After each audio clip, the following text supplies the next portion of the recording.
And we are live, and the doors of the sanctum have been unlocked and open for the week. Welcome, everyone, back to the Sanctum Sanctorum. I'm your illustrious host, Widow Son. None of my regular co-hosts are with me today. Everybody's got some things going on, and so, hey, much love to them, and, let them get everything they need to do taken care of. And, of course, once we announce the next show, hopefully everyone will be back together. But I do have the incredible honor and pleasure, as always, to be joined by Mr. Jello Shots, my brother Jake Jonas, and we are joined by another lovely YouTuber by the name of LuLu. I've been getting caught up on her channel with a lot of her art and everything like that, so she has come to join us today. She actually kind of dominated our chat for the last episode. So, well, if you haven't already, go ahead and hit that like button for us. Really helps us out. Hit that subscribe button, get the notification bell on. Come and join us every week and be a part of our shenanigans. That's what I'm going to start calling the things around here. Too bad Splicer's not here to stir the pot, as always. But as it were, gentlemen, how are you, my friends? I'm good. How you doing, Jello? I'm fucking stoned. Jello, I tell you what, I don't think this could be an official show with Jello here. Jello, do you want to give us a countdown? Actually, I forgot how. I forgot how to count. We need to send Jello back to kindergarten. Apparently, honestly, it's just stupid unless I can actually see Billy on camera getting pissed off while I'm doing it. Like I love annoying him. Like so it's like visual. You know what I mean? He puts his head in his hands. He punches his desk. I wanna. You remember when Shani screamed, "I'm not destructive," and punched and broke her laptop? Yes, that was a joy to behold. I would love to see Billy do that too. Yeah, just a heads up. I had to use my computer, so if my microphone starts shitting out, I really apologize. Like I tried to use my phone. I could not remember my YouTube password to get on here. So what kind of shit is that? Dude, I typed in every password I ever used too, and none of them were right. So I gotta figure out how to reset it or figure out what it is. Usually I write shit down like this, but the password I had written down, they said was not correct. So I don't know what the fuck's up with it. So if my mic starts shitting out, just let me know and I'll mute. No problem. I cannot remember. I don't even try to remember passwords. Right. I don't use passwords that make sense. It's just a mishmash of stuff, and I have to write it down. Otherwise, and if I lose my little book over here, this one little book, if I lose it, I'll never be able to log into anything ever again. I'll have to make new accounts. Oh God. Well, Miss LuLu, how are you today? Thank you so much for coming on and joining us. Oh, I am fabulous. Well, that is certainly good to hear, and thank you for jumping in the chat with us last episode. That was a lot of fun. Your comment about the unboxing was quite entertaining. Oh, dude, you have no idea. There's like so many fucking things out there on YouTube when it comes to unboxing, and I have to say, really bad sex toys and weed. Like unboxing, like the weed accessories and stuff is like one of my fucking top favorites. Oh, I could imagine that'd be fun for me too. Hell yeah! Do you try shit out on camera? Weed, I mean, for the weed, obviously. No. I haven't gotten into sex toys myself.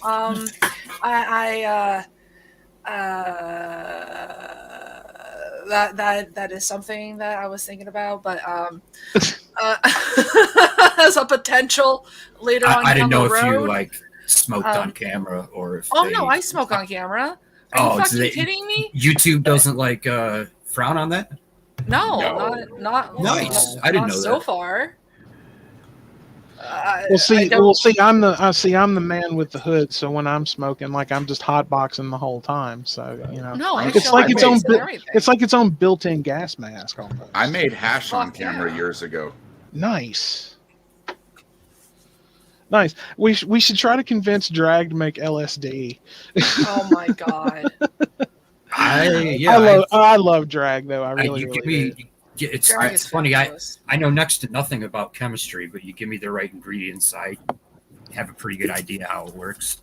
I mean, I might be really undereducated on this, but I don't think that's what drag does. No, he's like a biochemist, right? Right, but I mean that still takes a base knowledge of basic chemistry, which I don't know. I think he can. I think Gary's got it right. I think he just mixes Kool-Aid. Probably. Is Kool-Aid and dry ice? Is that what it is? Sure. No, I like to. I like to belittle drag because there's nothing I can say to take anything away from him. That guy's drag. You know, honestly, I've been watching a lot more of his channel, like, because I know the whole backstories and everything like that. I mean, you can watch one video from recently and then go back several months and watch another one, and you can pretty much put two and two together. But I do appreciate. I honestly, if I ever got the opportunity, I would absolutely love to interview him because I'm fascinated with his channel. I'm fascinated with his work that he's doing, you know. But I love his channel. He's really, really awesome. I like talking medical with him. I mean, I'm not that versed in chemistry or biochemistry and everything, but I still find it fascinating because the subject is kind of associated with that I enjoy is alchemy. So, which, I mean, that's where chemistry stems from is from, you know, the original alchemists. Mm-hmm. But, you know, it's, his lab videos are always pretty interesting to me. I try to watch those a little bit here and there. So Miss LuLu, tell me first of all, what was what made you want to start streaming and doing I've seen your rants and your videos on people and then your art that you've been doing. Like, what made you want to get into it? I've always kind of been in the podcast kind of vlog scene. Mm-hmm. I started out prank calls when I was 13. We're gonna bring the Jerky Boys back, LuLu style. Right? Yeah. Oh man, I forgot all about them. Holy shit, dude! Nice. Oh, yeah. Real quick, you want to talk about prank calls? Anybody ever heard of Roy D. Mercer? Yes. No, I have not. Oh my god! If you like prank call shit, go and look up Roy D. Mercer. Is he the guy they did that movie about? What's that movie with the? No, they did a Jerky Boys movie. No. There's a before the Jerky Boys.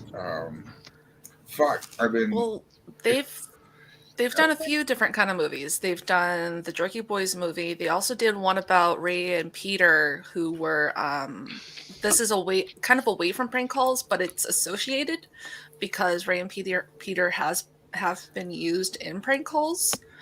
Ray and Peter were these roommates in San Francisco, and their neighbors, these two other gentlemen, ended up recording them. Is that Shut Up, Little Man? Yes. Shut Up, Little Man! It's great. You gotta fucking check out Shut Up, Little Man. Yes, you have to check out Shut Up, Little Man. I absolutely will. It's like an underground cult thing.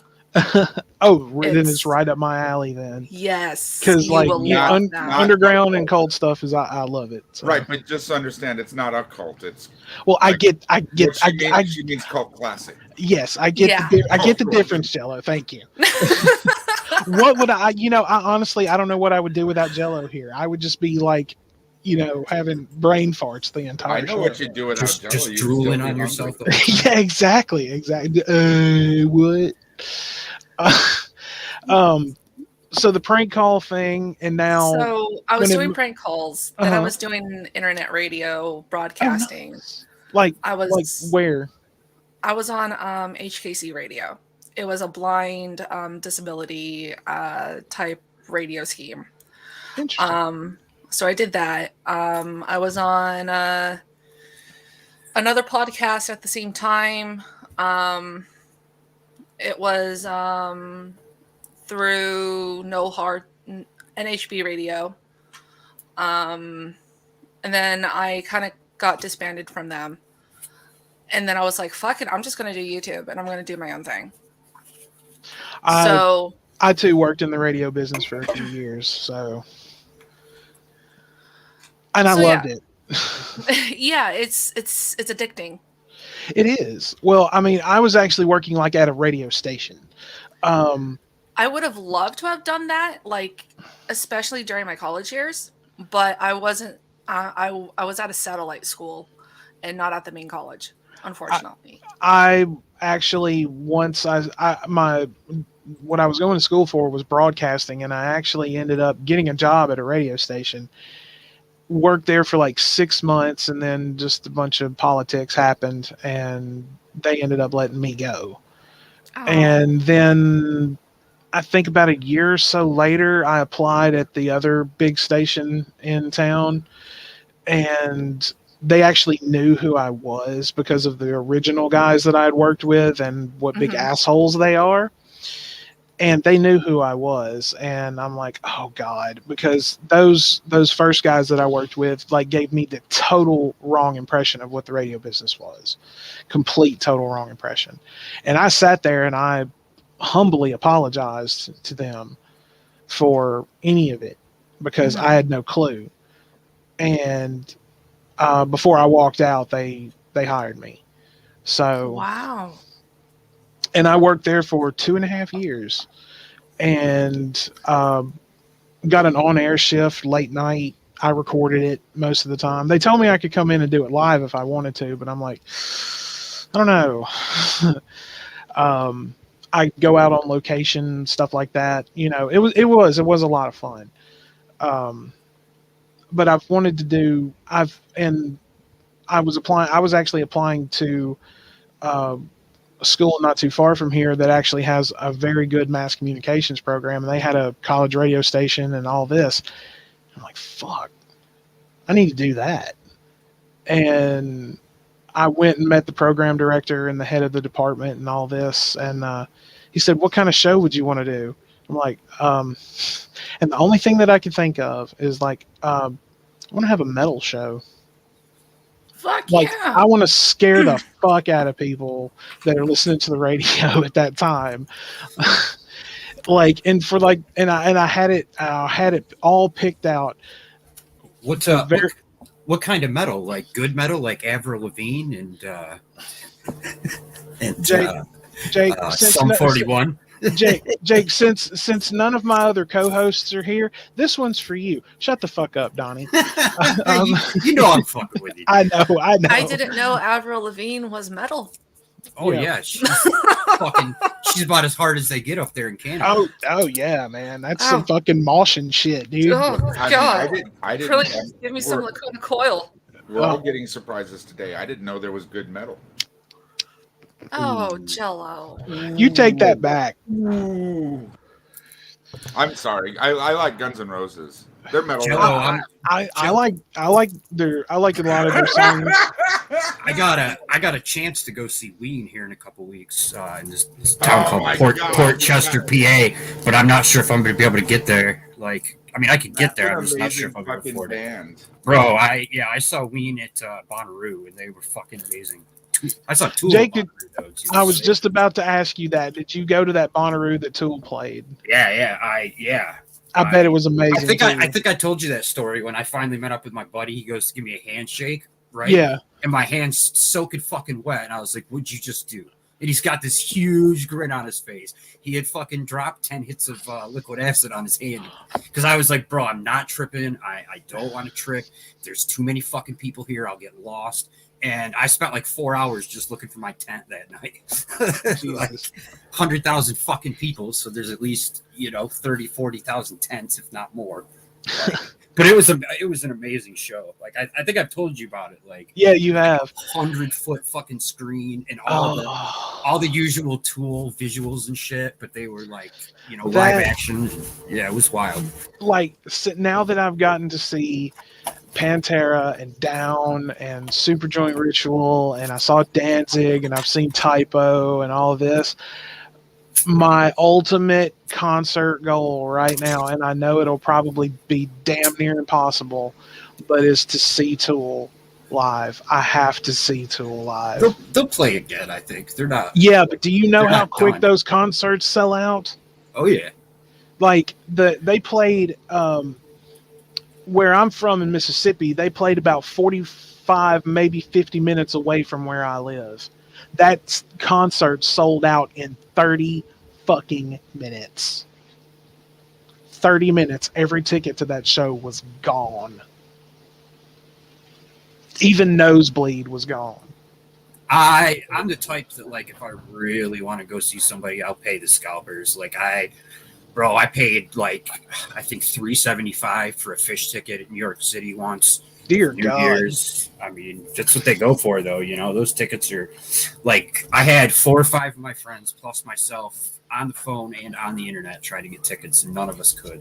Right. So, fuck it, pay the scalpers. So Lulu, when you were working in the radio business, was this like music or was this like news or what was it? This was music. Oh, nice. What kind of music? She had a polka show. You didn't know that? Dude, I was playing everything and anything because it was mostly towards a blind audience. There was times when I was playing what is it?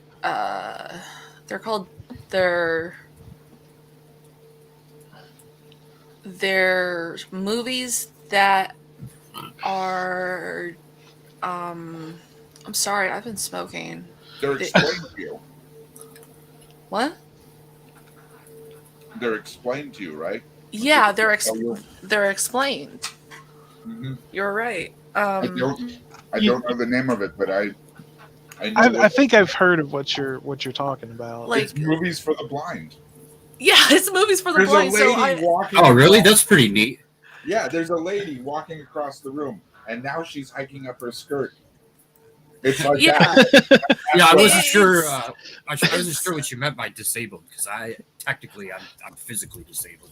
Well, it's I don't mean to say it's called DSP. So I'm trying to think of what the acronym is. So it's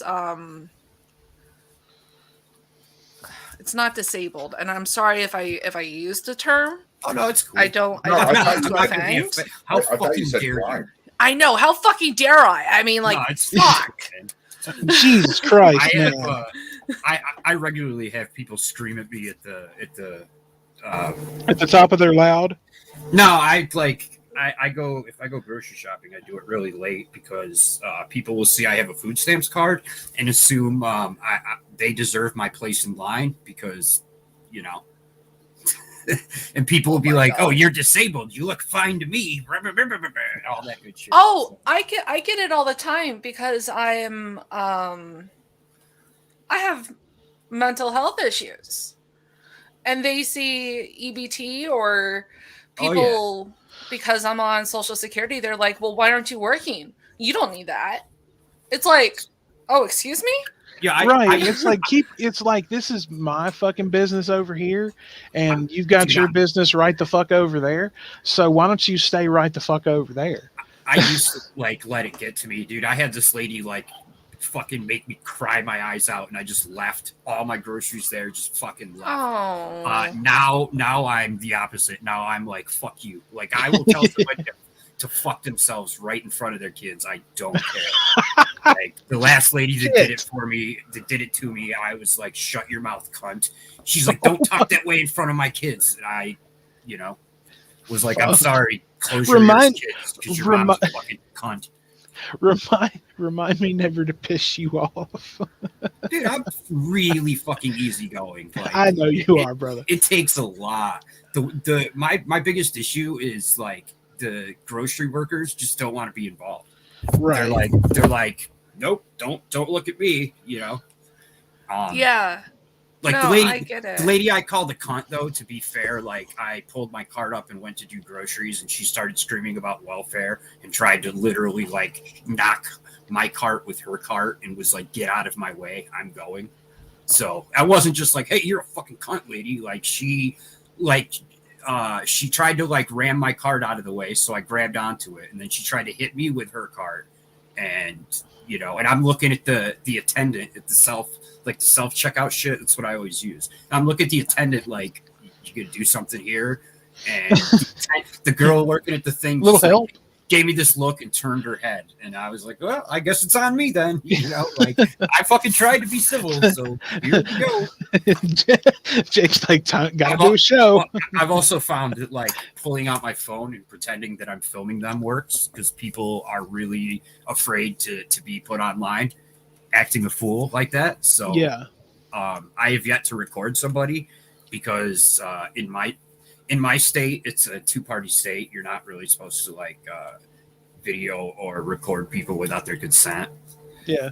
But it is a public place. Technically, I could do it. I just say like I'm recording you. I don't actually do it. But one of these days, I think I accidentally diffused a situation one time because some shit was happening and someone pulled out a phone. I yelled out, "World Star!" And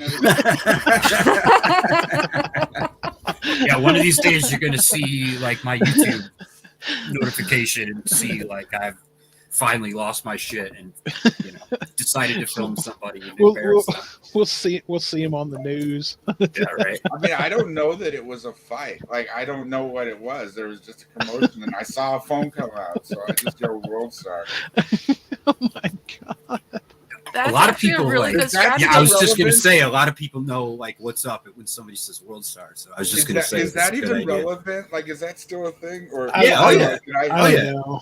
No, it definitely is. They're still putting videos of people fighting daily. Okay, because maybe it's just me. It was a long time ago, and I might have just horribly dated myself. You know what I mean? Yeah, I don't know if you guys feel the way I do, but it seems like after COVID, everybody lost their fucking manners and their patience. So, for sure. They're definitely hostile and impatient and argumentative. Dude, the world has changed. Oh, definitely, and not for the better. Damn sure. I mean, it's fucking crazy out there, dude. I'm telling you, like I've summoned the wind right now, so this is how kind of irate I am at the moment. It's like, okay, am I the only one here who's seen the movie The Running Man? Oh, I have, with Schwarzenegger. Yeah, I've seen it. Yeah, I've seen it. We're slowly kind of moving to that, if you kind of get what I'm saying. Like Squid Game for real? Kind of, yeah. Like, and honestly, I've seen very little of that. I need to get on and watch that. I haven't seen it either. I don't think necessarily about Squid Game. I think more along the lines of Escape New York. It's like entitlement to me. Just massive amounts of entitlement. Yeah, it's I don't know. I lose faith in humanity, and then there are small things that help me regain just a little bit of it. But the bad really outweigh the good pretty much most of the time now. But I don't know. Honestly, the world's cheese is slipping off its cracker. So. Dude, it's heading to the floor. It's in midair. Yeah, I don't know if you guys saw it all, but there was a science article that was just released. It's like humanity is going to break down by 2040, which is only 20 years from now. Honestly, I think we're going to run out of basic things we need to live, like water and clean air in that time. I don't honestly, know if I believe it, but it's wild. Yeah, it is. Honestly, I think we're heading more toward idiocracy. It's possible. Welcome to Costco. I love nothing you. Nothing wrong with baiting. Nothing wrong with favorite part of that movie. Later, baiting. Go away, baiting. Oh no. But I do agree with what you're saying. No, my favorite. One of my favorite lines from him is Oh God! When they were in Costco, and he goes, "Yeah, I know this place pretty well. I went to law school here." He's I like, "You went to law school at Costco?" I love the line. You can't really say it anymore, but your shit's all R worded, and you talk like a FAG, like Yeah. you know. Yeah. But you can't say that shit anymore, and I understand why. So, but that line always cracked me up. It says here you robbed a hospital. Why'd you do that? Yes, his own lawyers, like, yeah, good shit. Oh no, Good no, shit. no! The prosecutor was the best one because he's just like, just look at him, you know. And it's like we've got all this evidence and shit, and but check this out, man. Judge should be like guilty. Peace. I'm like, Your Honor, like my client did it. Right? Lulu, have you seen this movie? Please tell me you have. No. Say again? No. Oh. It's okay. It's free on YouTube. It's called Idiocracy. It's Okay. It is funny, but it will scare you. It will terrify you. It's a movie that has now become a documentary. Let me put it that way. No, are you serious? No, a movie that's become a documentary. No. Yes. Yeah, it's essentially like society breaks down, and this guy is like frozen, right? And he's the most average person in the military. That's why they choose him. He's not smart, but he's not dumb. So by the time he's like unfrozen, it's 500 years later, or like 1,000 years later, or something. Futurama. And he's literally like, oh no, he is a lot like Fry though, right? So when he's like unfrozen, he's literally the smartest person in the world at this point, because people have, and like the idea behind it is smart people stopped breeding and dumb people bred the smart people out of existence. They explain all that at the beginning of the movie. They break down what the movie's going to be in the first minute and a half of the movie, and the rest is all dick and fart jokes. I gotta see this. And that's not me degrading it. Like, I love dick and fart jokes. It's actually like, if you got like an email or you're on Discord or something, I could send you the link. It's on YouTube for free. I mean, there's ads. But... Yeah, and Lulu, I need to add you to my server. So yes, please do. But yeah, I have it I have that link saved if you want it, because I do too. I watch that movie at least like 2 or 3 times a year. Oh man, are we really heading down that yes. way? Like, yes. Oh, no. Let me tell you, when you get further into the movie and you meet President Camacho, tell me that doesn't remind you of someone. Yeah, right. It's no. Oh God, my favorite line he was from a terrible wrestler. No, remember he was when SmackDown he did champion. That WWE. Oh yeah. I love when he's Terry Crews, right? Terry Crews. Okay. No, I love the Terry I love Crews the cabinet. Was a genius in that movie. Yes, he is. Of an actor. I love the cabinet meeting where one of them just looks at Joe and goes, "Do something smart." We got this guy. What is his name? It's like something. Not sure. Not sure. That's right. We got this guy. Not sure. That's right. He's going to fix all this shit. Pronto. I think I think the presidential caravan's pretty dope though. He's got like that tricycle. Come on, Scro. Don't be a pussy. Scro, yeah. Brondo. I forgot that part. Beats jail, don't it? Brondo. When they're like micro lights. No, you got to put water on the crops. Like what? Out of the toilet? Brondo. Yeah, Lulu. You have to fucking watch this movie. It's so stupid. Okay, I'm watching this movie after. Like I feel bad after busting all these lines out. You're like, it's okay. It's okay.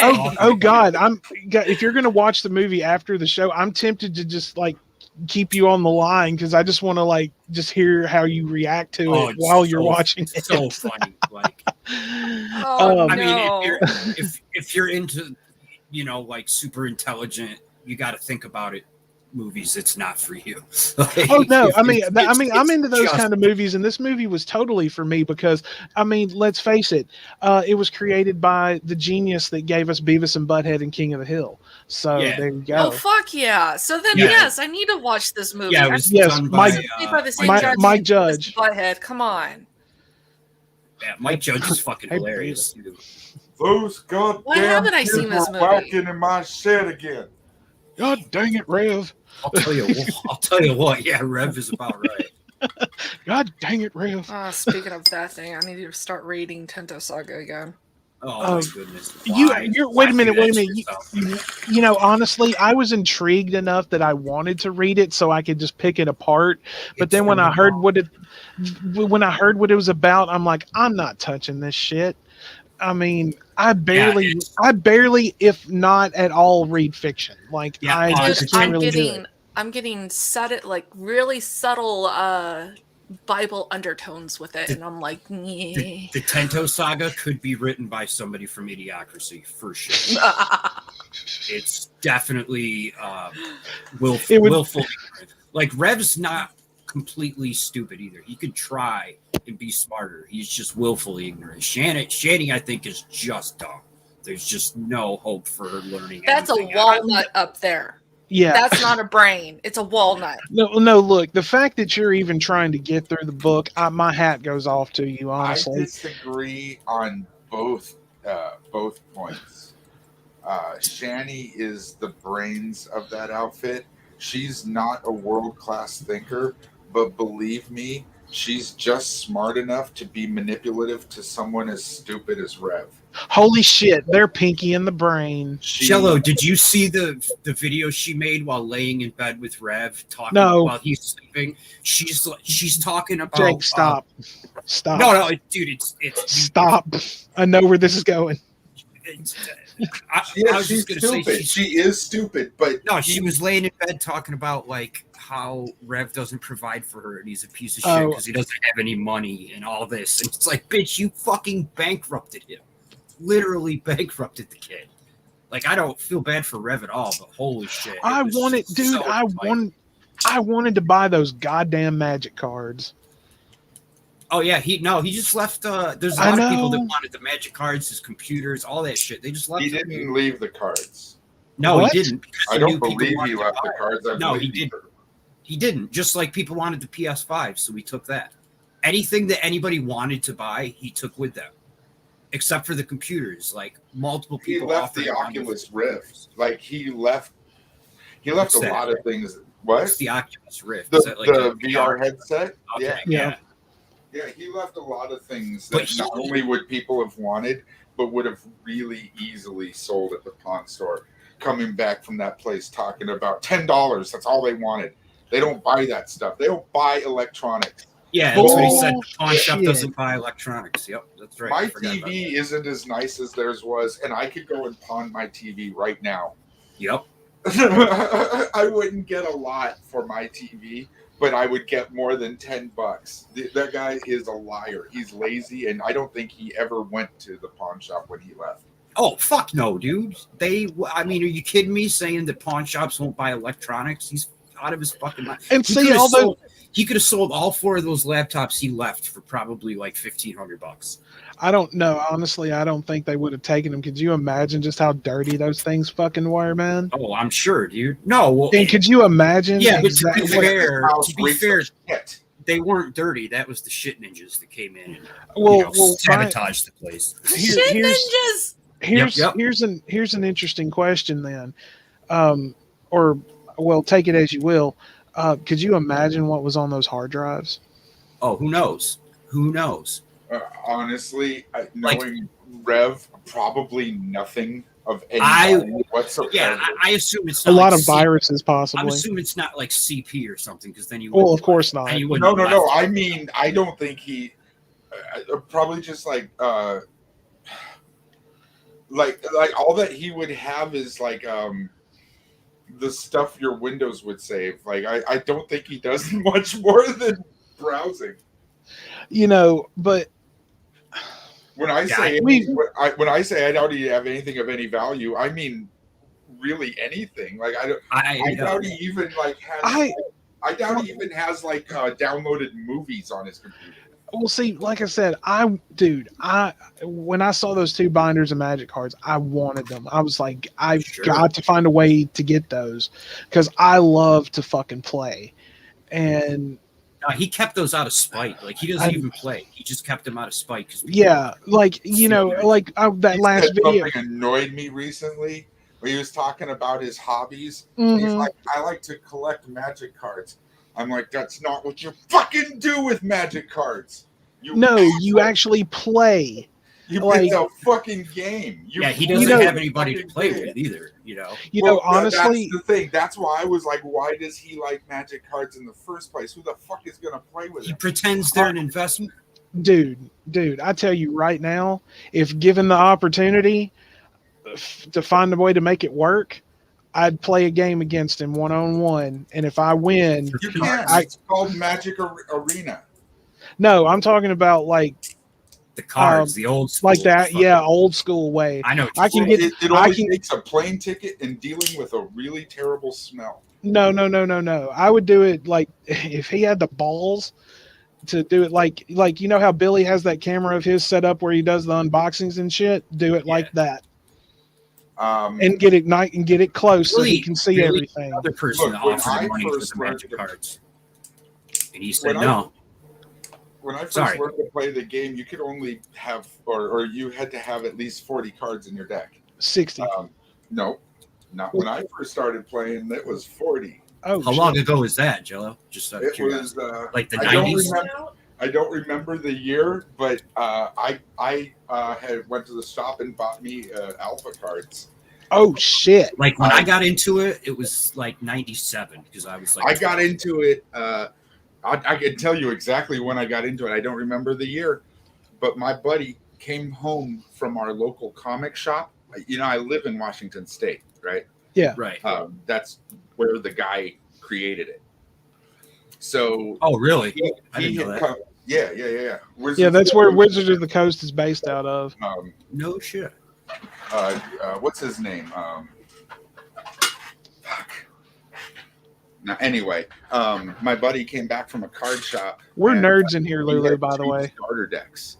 That is A-okay. He gave me one starter deck, and he had the other starter deck. I'm trying to draw out shit ninjas. He taught me the game. He taught me the game with just 60 cards each, whatever came in the not even a booster pack to go with it. The original starter decks were bullshit because they were just was just basically random cards. Now when you buy them, they have pre-built decks that are, some of them are absolutely fucking amazing. The thing is though, this was during play testing. I know the game hadn't even been released yet. It was 2 weeks later that the first cards actually went. It came out in '93, I think. Are you talking about decks? Are you talking about decks ready to play from the factory, or from people who have put them together? No, these are pre-built decks that the creators will actually go through and they'll release pre-builds. The pre-builds are able to play a full functional deck where you can actually play against somebody, and a lot of them are amazing. I bought a green, it was a gift. It came with a pre-built green deck and a pre-built black deck, and I would choose black. I took them. I took the black deck apart because it was vampires, and I'm working on a vampire deck right now, which I haven't got to play lately. And then I ordered a pre-built with a planeswalker for Liliana. That's my her and Olivia. Those are and Chandra. Those are my girls right there because they're fucking brutal. And so I haven't got to play this new deck yet. And I also bought one of those play mats that you see people using now. Yeah. With Morgan Raven on it. So I got some Amazon cards for my birthday. So that's what I use most of them for. But yeah, if I could, I'd take him 1-on-1, one round. If I win, I get his cards. He'd never do it because you would win. He's not smart enough to. I don't think he knows. Absolutely, I'd fucking win. I don't think he knows how to play. I don't either. I really don't think he's capable. I think his brain is too jelly. Yeah, I mean, I didn't know Rev before Shanny, but everybody What's up, Canadian? Everybody I talked to said he wasn't much smarter than he is now. Yeah, he was never a genius, right? But he's different. Yeah. Like his whole personality is different. His brain got smooth. I mean, dude, I can't even imagine her fucking being like, "Oh, I'm a medical expert. The right way to get off booze is to cut cold turkey and have seizures." Like, fucking Christ, dude. I'm interested to know Lulu's position on all this. Does she know about Shanny and Rev? Do you know about? I know about Shanny and Rev. I thought you were talking about magic. My bad. No, I know about magic too. I tried playing, and I kind of lost interest and sold my cards. Ooh. Yep, me too. Yeah, me too. Sorry, guys. Yeah, I didn't sell them though. I just gave them to a friend. No, man, I have not invested as much into it this time as I did when I was a teenager, and Dude. It's a good thing and it's a bad thing because there are cards that I need and they're really expensive and I can't afford them. Yeah, so I had a first edition Black Lotus that if I would have kept is now worth something like 10 grand. I just gave it to my friend. Just gave it to him. And even back then it was worth like 150 bucks. Hang on. I will hang on. 97 or 98. So hang on. I think you're quite wrong on that. Give me just a second. More or less wrong? Like, is it worth more or less? I think it's worth more. It should Holy be worth shit! Really? More. Really? But fucking. Okay, hang on. Here we go. Sunk lately. Like, right now, the most expensive. Hang on. Let me go here. I see one going for the most expensive right now is $11,499.99. That's surprising. I really thought it would be more than that. That makes me angry that I just gave it away, like not even knowing. I used to win moxes and shit from my friends all the time in Annie, but I wait a minute. Here's one kind of person that could keep a mox from a friend. Is that an asking price? I always would let them trade it. No, that's what they're selling it for. That's the asking price. Here's one that's been graded by CGC, and it's selling for $13,500. Jesus Christ! Fuck, that makes me sad. And here's another one that's selling for 11 grand. Yeah, that card is that and what they call, I think, the Mystical 9, which is or the Mystic 9 or something like that. Power. They're all mana sources, and just those 9. I think it was the Power 10, wasn't it? Or the no, there were not. No, there were 9 of them. Definitely referred to as Power. The 5 Moxes, the Black Lotus, and 4 mana sources. Those are all mana sources. Yeah, I have. You are. Yeah, you're correct. Wait, do you mean artifacts? Yeah. Well, yes, there were a couple of them. Like the Lotus was an artifact. You know what? Let me just. I can Google search that. Yeah, I'm glad that the first edition too. It was like right when the cards came out. So, Lulu, how long did you play? I played probably for on and off for about 6-8 months. I was gonna guess 9 months. I was close. It's a bunch of blue cards. It's the Moxes and the Lotus, and then the Time Walk, the Recall, and Time Twister. I remember those cards too. Recall lets you get, I believe, 1 card out of your graveyard. Time Walk lets you take an extra turn after this one, and Time Twister, both players shuffle their current hands into their decks and draw 7 new cards. I love that card. I love that card. Sounds like it's good the way you're talking about it. Oh, I've been playing. Oh God, altogether on and off for 13 years, 14 maybe. But so Lulu, with your now that you're kind of. Because I've seen I've watched your G-Man videos, and let's please not get on him. Because oh god, I can't stand that. I can't stand that motherfucker. Let me get into YouTube. I want to. He won't talk to me.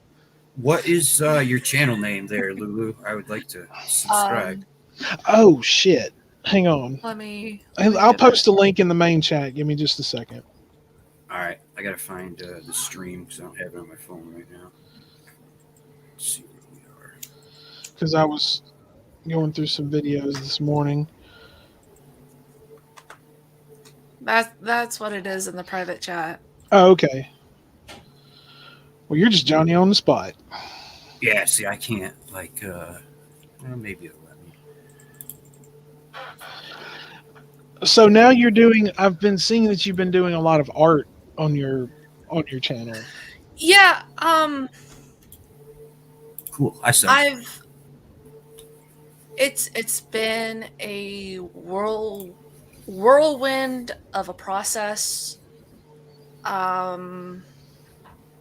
Awakening of myself. I've always been into art. And it's I've been trying to encourage myself to do more and get it out there to the public. Just say that. No, that's really cool. Yeah, it's a process for me. Mentally, accepting myself. It's just everything in one.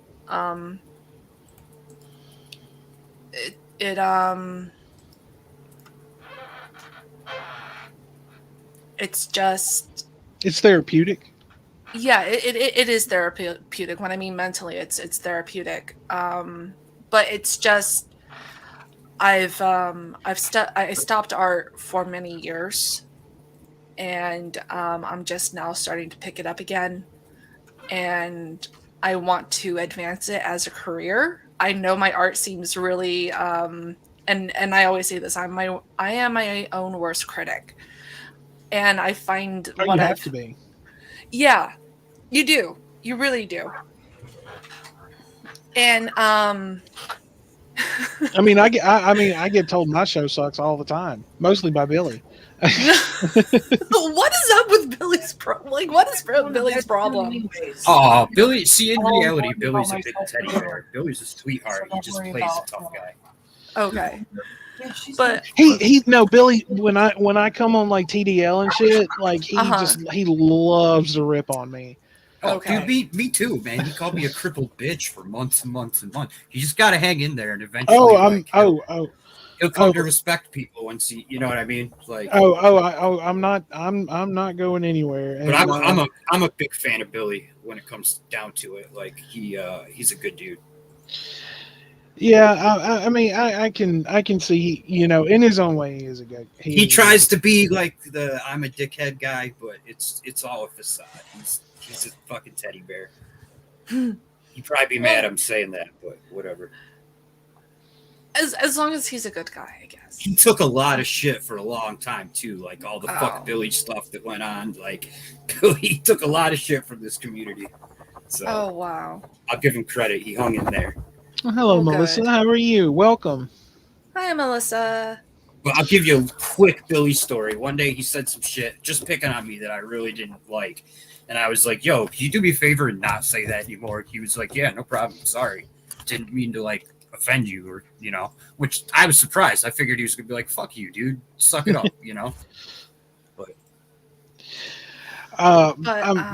But yeah, I mean, we love here, they, Brand, Frank, Billy, Billy picks at me a lot, and, and I know it's all in good fun, but, yeah, they support us in their own way, and that means a lot to me. And I don't try to use that in any. I don't try to take advantage of that at all. I mean, I genuinely love and respect those guys. Like, if Billy really didn't like someone, they would never be on any shows with him. You know what I mean? Like, he would not let you. For real. Like, I'm not even joking. Yeah. Like, he would not be on the if he didn't like you, basically. Who's that? Billy. Oh, fuck him. I'm just saying Billy's a sweet I would say Billy's a sweetheart. He tries to be a tough guy, or Oh, a mean guy, but he's a sweetheart. But Your words, not mine. But yeah, so That's most people in his family's words. Hey, Melissa, how you doing, girl? Oh, you are very welcome, and you're welcome here anytime, certainly.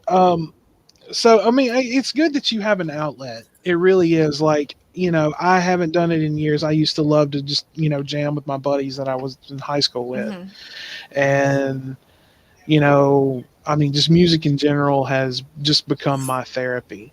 Yep. Amen to that, bro. Like, it's like when I got to meet Phil Anselmo, somebody I love Pantera. Like, that's one of the greatest bands that ever walked the face of the fucking earth.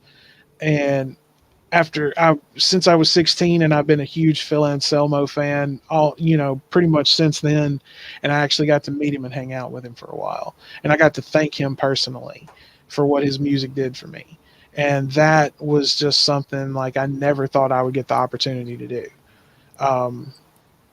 He had a rough career and, the whole drugs and all that shit, but I stayed a fan. And to tell somebody that has done, that they have done something for you on a personal level, I mean, that's a humbling moment for both of you. Yeah. I've always, like, any musicians I really, really been into, I've always thought it was mad cool to meet them and just be like, yo, like, your music meant a lot to me. You know what I mean? I did that to the bass player for Fish when I met him, even though I think he's kind of a creep, to be honest. I think I wanted to have that moment with someone. Anyone here know who Martin Atkins is? Or Marty? No, I have heard the name. The name sounds kind of familiar. Right. If you've ever heard of the band Pigface. I've heard of Pigface. I have too. Yep. Pigface is the proverbial industrial all-star team. Basically, it's a record producer who has a bunch of industrial acts signed to his label, goes out on tour, and whoever happens to be in that area from his label just kind of joins up. So when you go and see a Pigface show, you never know who the lineup is going to be. The only person is going to be there is Marty Atkins, who is like founder of like one of the best record labels out there, Invisible Records. What would you say the craziest show you've ever been to? Anybody? Oh, I've been like wildest, most obscene, whatever. Like, I really wanted to tell this Marty Atkins story. Oh, I'm sorry. Go ahead. I went to a show to see him, and god damn it, if he wasn't out in the audience. So this show was at a bar. So it was, even when the show started, some of the lights stayed on. So I could clearly see the guy was probably 25 feet away from me. And yeah, he's, I keep looking at him, I want to see a time when he's not near anybody and I can just go up to him. I keep looking at him, and eventually I start getting the feeling he's looking at me. And then a few minutes later, I'm like, oh no, he's definitely looking at me, and he looks creeped out. So it might be my paranoia, but I really think that he thought I was like hawking him. You know what I mean? Like I think he was getting ready to fight with me. And so I was like, I don't know how to talk my way out of that. So I just kind of turned my back and just left him alone. I didn't have the moment, but I was so close to having that moment. But that's exactly what it would have been. Your music has, like I think I was just like inspired me a lot, kind of shit. 14 or 15. Like I was at that change in my life, and I was a very angry adolescent, and his music and the music of people he produced really helped me through a terrible time in my life, and I don't know I would have otherwise come through. Right. Yeah, I think it's awesome to be able to say that to artists that you. I wish I could have, but I couldn't. I blew my opportunity. I was like, if I go over there, it's not going to end well for me. Now, Now, Jake, you asked the question about wildest show. Are you talking about like? Yeah, like I'll start. So the craziest fucking band I've seen some wild punk bands. The craziest band I've ever seen live, hands down, is Guar. Hands fucking down. It is Oh, of course. a wild show. Guar is fucking crazy. Watching a like- video of Gigi Allen, does that count? I never saw him live, but that dude did crazy shit on stage. Yeah, I don't think it counts, but I have to agree with you that he's one of the fucking craziest. I don't think anybody's seen a crazier show than a Gigi Allen show. Yeah, I have to agree with you on that one, man, for sure. He's a fucking wild guy. If you want to, not necessarily like obscene, but if you want to go for like intense, I'm gonna have to say when I saw Pantera. Yeah, I don't mean like it had to be this or that, you know, just whatever, like the craziest shit you've ever seen live. Okay, well then I can. Okay, then I can. Okay, the answer for that for me is very simple. When I got to see Mayhem live. Okay. It was like getting to watch like an actual like musical interpreted like satanic ritual. It was insane, and I loved every minute of it. Hell yeah. Sounds it, dude. Sounds like a good fucking time to me. Oh, I mean, it was in a really small venue, so they didn't have like all of their stage like props and shit up. But there were like, you know, banners and everything like that. And the Maniac, the front guy, he came out and he just had this fucking huge hooded robe on, and around his neck was this big brass cross, inverted cross around his neck, and his face was painted up and shit. It was, and they kept a black light on him the entire time, and it looked like his face was glowing, and you could see all these symbols and sigils that he had painted onto his face with the makeup. Dude, it fucking blew my mind. I mean, sounds like a good time there too. Oh wow. Lulu, how about you? I've only been to one concert. That was Paul McCartney in New Nice. York. Wow. Dude, I bet that was amazing. That was jaw dropping. I bet. I mean, it's Paul fucking McCartney. Yeah, even though he's Paul McCartney. He's my second least favorite Beatle, but I still like it. I hate going to see shows where the only option is to be so far away you couldn't spit on the singer if you wanted to. Yeah, but then again, I've seen Hole live, so I mean, Hole. Yeah, I saw him live. Believe me, when you go to see Courtney Love live, you want to be close enough to be able to spit. I would think you'd want to be far enough away to not have to fucking smell her. I'm sure. Spitting on her is fucking awesome. It feels great. I don't know. Yeah, I wouldn't spit on. So I don't want to be spit on. But so how about getting with about 6 guys in the audience and yelling over the music, "Murderous"? Yeah, that's funny. That was fun. That is funny. I'm telling you, one of the most fun shows I ever went to was Marilyn Manson or Hole opening up for Marilyn Manson.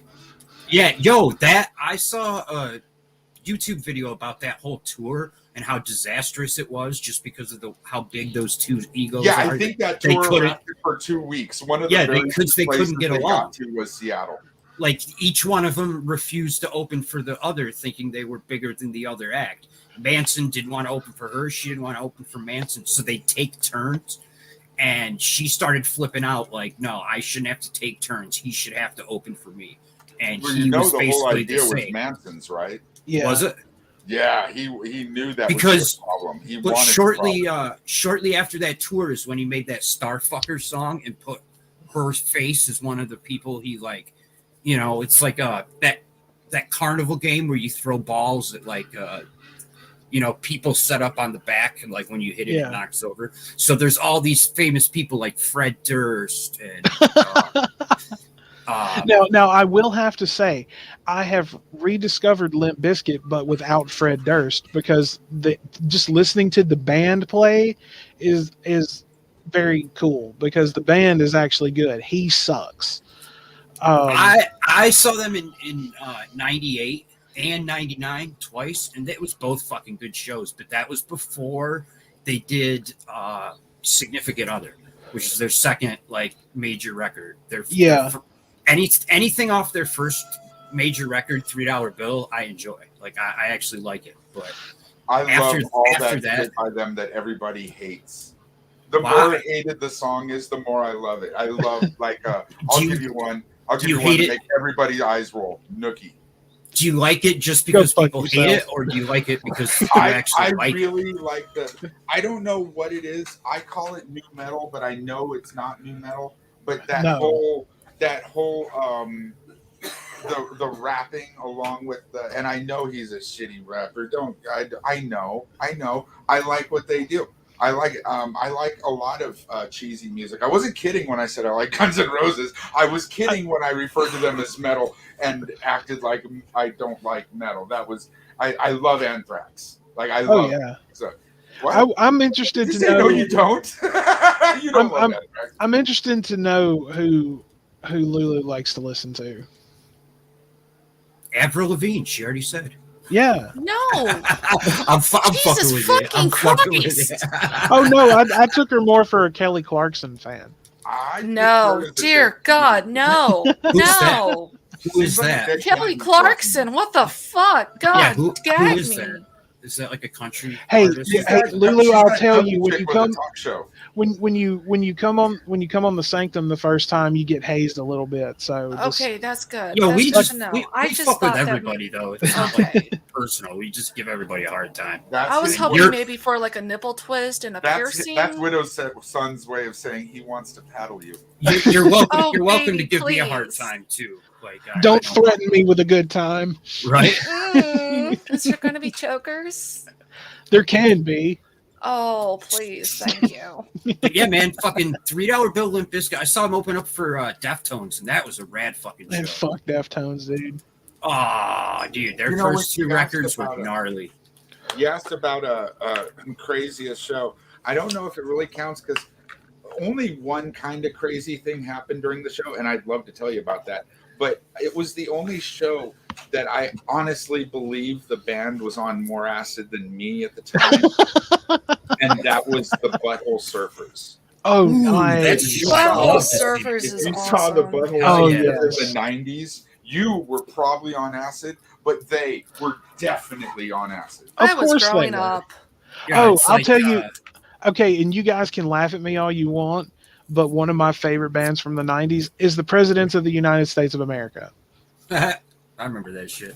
Man, that first album is amazing. There's a famous Pink Floyd show. What's up? I'm sorry, Joe. I didn't mean to cut you off there. I was just blathering. I was singing the Peaches song. There's a famous Pink Floyd show where Syd Barrett is on so much LSD. He just like holds the guitar and plays one note over and over and over. Wow. Not kidding. He just like boom, boom, boom for like an hour and a half. So they eventually just turned him down so he could stand there and just I was actually, and this is an interesting tidbit about Adam Jones from Tool. Somebody asked him one time, why doesn't he rock out while he's on stage? He's like, because I'm too busy counting. Right. He's a drummer, right? No, that's Danny Carey. Oh, okay. Danny Carey's the drummer. What is he? Let me tell you right now. Does he have OCD? No, I mean that's like they do have like crazy time signatures. Right, exactly. So he has. So I mean, they're definitely not a 1, 2, 3, 4 band. Right. I mean, they have to. I mean, he has to stay focused. So does Chandler, the bass player. And I mean, of course, and Danny is just, I mean, Danny Carey's one of my fucking heroes, man. I love that guy. When I saw them, it was at Bonnaroo, hippie show, right? Mm-hmm. And Maynard comes out and goes, I smell patchouli. It was fucking funny. It was real funny. So Lulu, who do you enjoy listening to? Like I said before the show, I'm kind of eclectic. I don't really pay attention that much to band names or song titles. I can give you genres. Okay, that works. That's okay. So right like now I'm like hard shit, rock and roll, reggae. I mean, what jam bands? What are we I'm talking? kind of into genres. dark, like tech house, dark club, dark techno, cyberpunk, industrial. Right now, dark synth. What version of industrial? Like the stuff they call industrial now, or like the stuff they called industrial in the 90s and 80s? Same thing, isn't it? Both, Not actually. really. No. I don't fucking Both. know. I don't. Well, no, I want to say both because I used to download the stuff that they had on LimeWire back when I was, younger, and now I'm listening to the stuff that they have on Spotify. So it's a give or take. There is stuff from back in the day, and I mean from 82, 84, like really back in the day, as far as industrial is concerned, right? That's old school industrial. Yeah. There's stuff from back then that actually does to me sound like the techno dance bullshit of today that they call industrial. I don't really like Skinny Puppy, but I think Skinny Puppy sounds a lot like, it's lower tempo, it's slower, but it's a lot like that stuff you see those kids wearing the puffy things around their legs and doing that dance with with the arms. Oh yeah, that no hip movement whatsoever. It's all in the arms. Yeah. And then they take a step or maybe do a kick. It's fucking ridiculous looking. Well, you're talking about that. Like, I used to love to get into like push pits, like at shows and shit. And I love circle pits. Those are a lot of fun. Yeah. But I actually pogoed? No. That's one thing that it died out at the end of the 70s, but during grunge, a lot of us brought it back, where you just kind of, you like party up and down, right? You just kind of.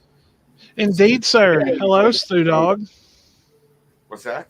Stu Dog is in the chat. Hang on. Like about as industrial I get is like 9 Inch Nails, I think. Honestly, when I think of old industrial, and thank you, Melissa, for the subscription. I really appreciate that. Please come back and join us. I like the early Manson shit, like Portrait of an American Family. Like LuLu, if you have never listened to that one individual record, I mean, yes, Antichrist Superstar is amazing. Mechanical Animals is phenomenal. I absolutely adore that record. Smells Like Children's a good record too. Yeah, that EP was pretty good. I enjoyed Marilyn Manson back in the early 2000s. My favorite song he does. I'm just gonna say that because I can pick and choose certain songs. Right, but in the day.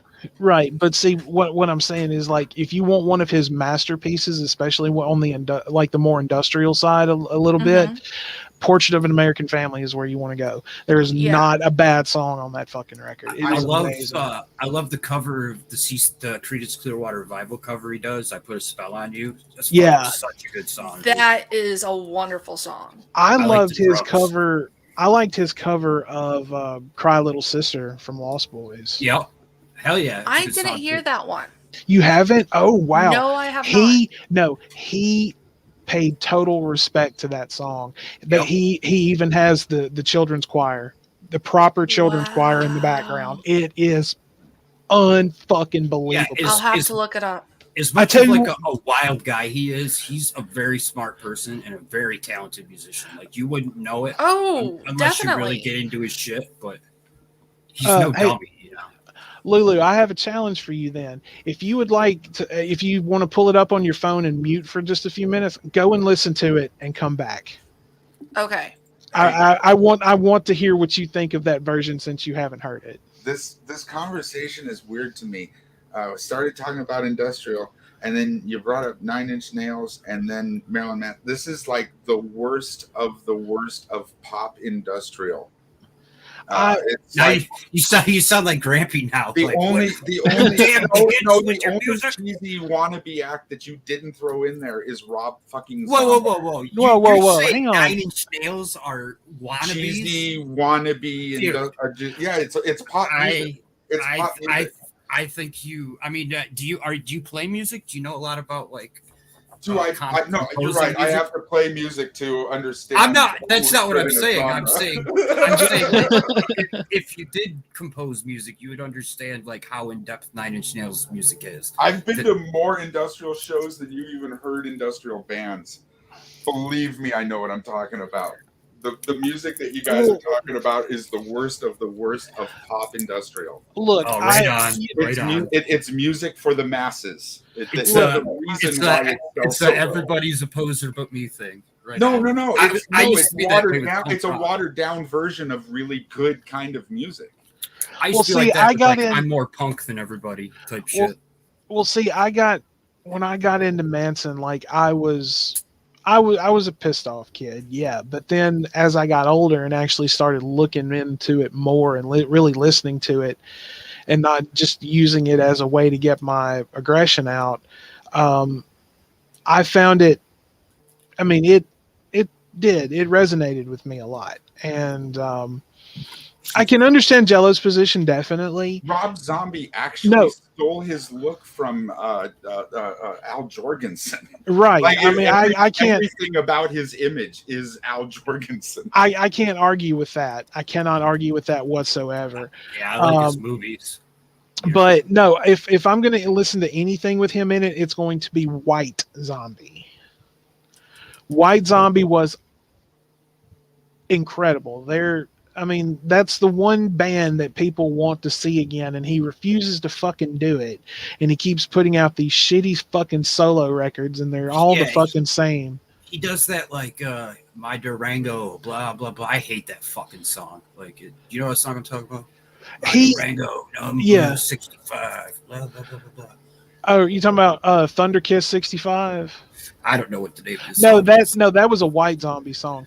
What I'm talking about is, okay, that first record he put out, that Hellbilly Deluxe or whatever it was, how many times did that get fucking re-released?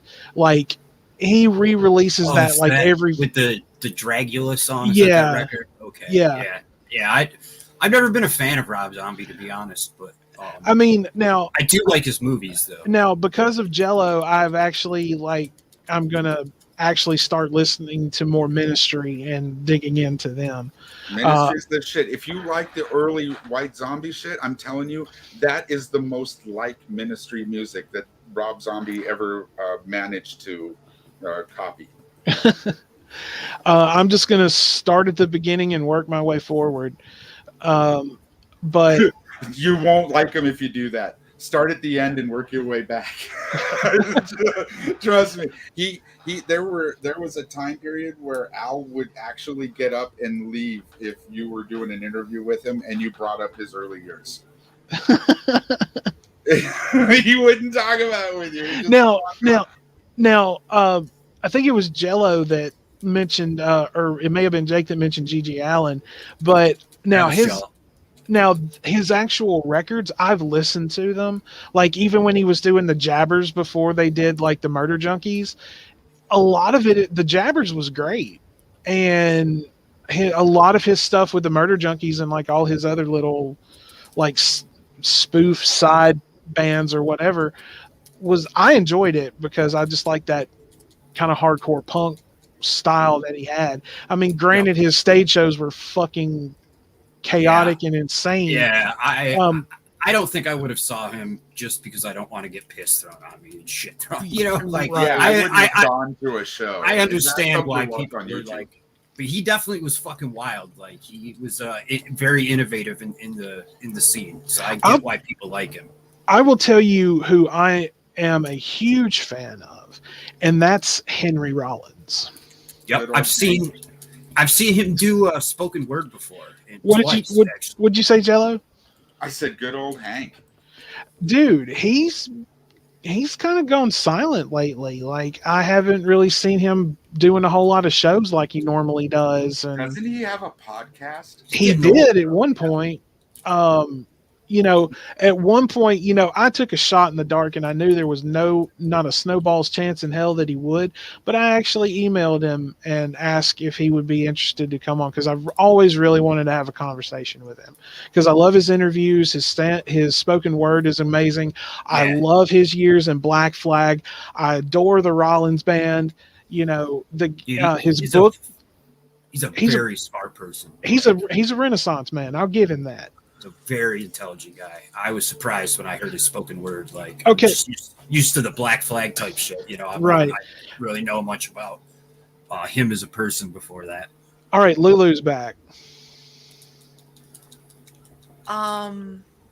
Compared to the original song, I love it. It is amazing, and that was Sisters of Mercy that did that, I believe. Am I correct on that, Jello or Jake? Oh, I don't know, dude. Sisters of Mercy have always been a bit too. I guess I would say slow for me. They seem more like more gothic than industrial. Or am I thinking of the wrong band? Let me see. See, I don't know enough about industrial to. I always thought those two were kind of like one and the same. I guess. The Clash was good, and the Six. Fuck yeah, the Clash was good. Oh man, yeah, fuck yeah, Melissa. If you can, I'm not a Pistols fan. I would. Oh man, I would actually love to see that. I need to find Jake or Jello. Do y'all have a link to her channel? Oh, Melissa. I don't have a link to her channel. Yeah, I would like to see her stuff. Yeah, I don't think I do. Oh, you mean like? Do you want the link? Is that what you're asking? Yes, please. Okay, I'll get it. Yeah, put it in the side chat. Actually, hey, Melissa, or in the DM it to me, please. Yeah, put it in a private chat, and then I can. Yeah. Yeah, she DMs it to me. I'll put it in the private chat. Right on. But yes, it is. It's an incredible. Like, I love the original. His version was total respect was paid to that song. But my question is, what the fuck took him so long to do that cover? I was been wanting him to do that for years.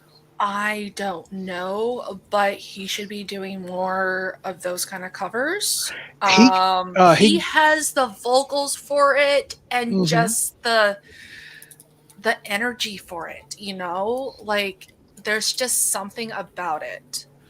The more he does something like that is just he did a cover of Johnny Cash's "God'll Cut You Down." I bet that's dope. I bet I'd like that. I mean, there's a lot of Johnny Cash I do like. I think Lulu just sucked all the oxygen out of her room.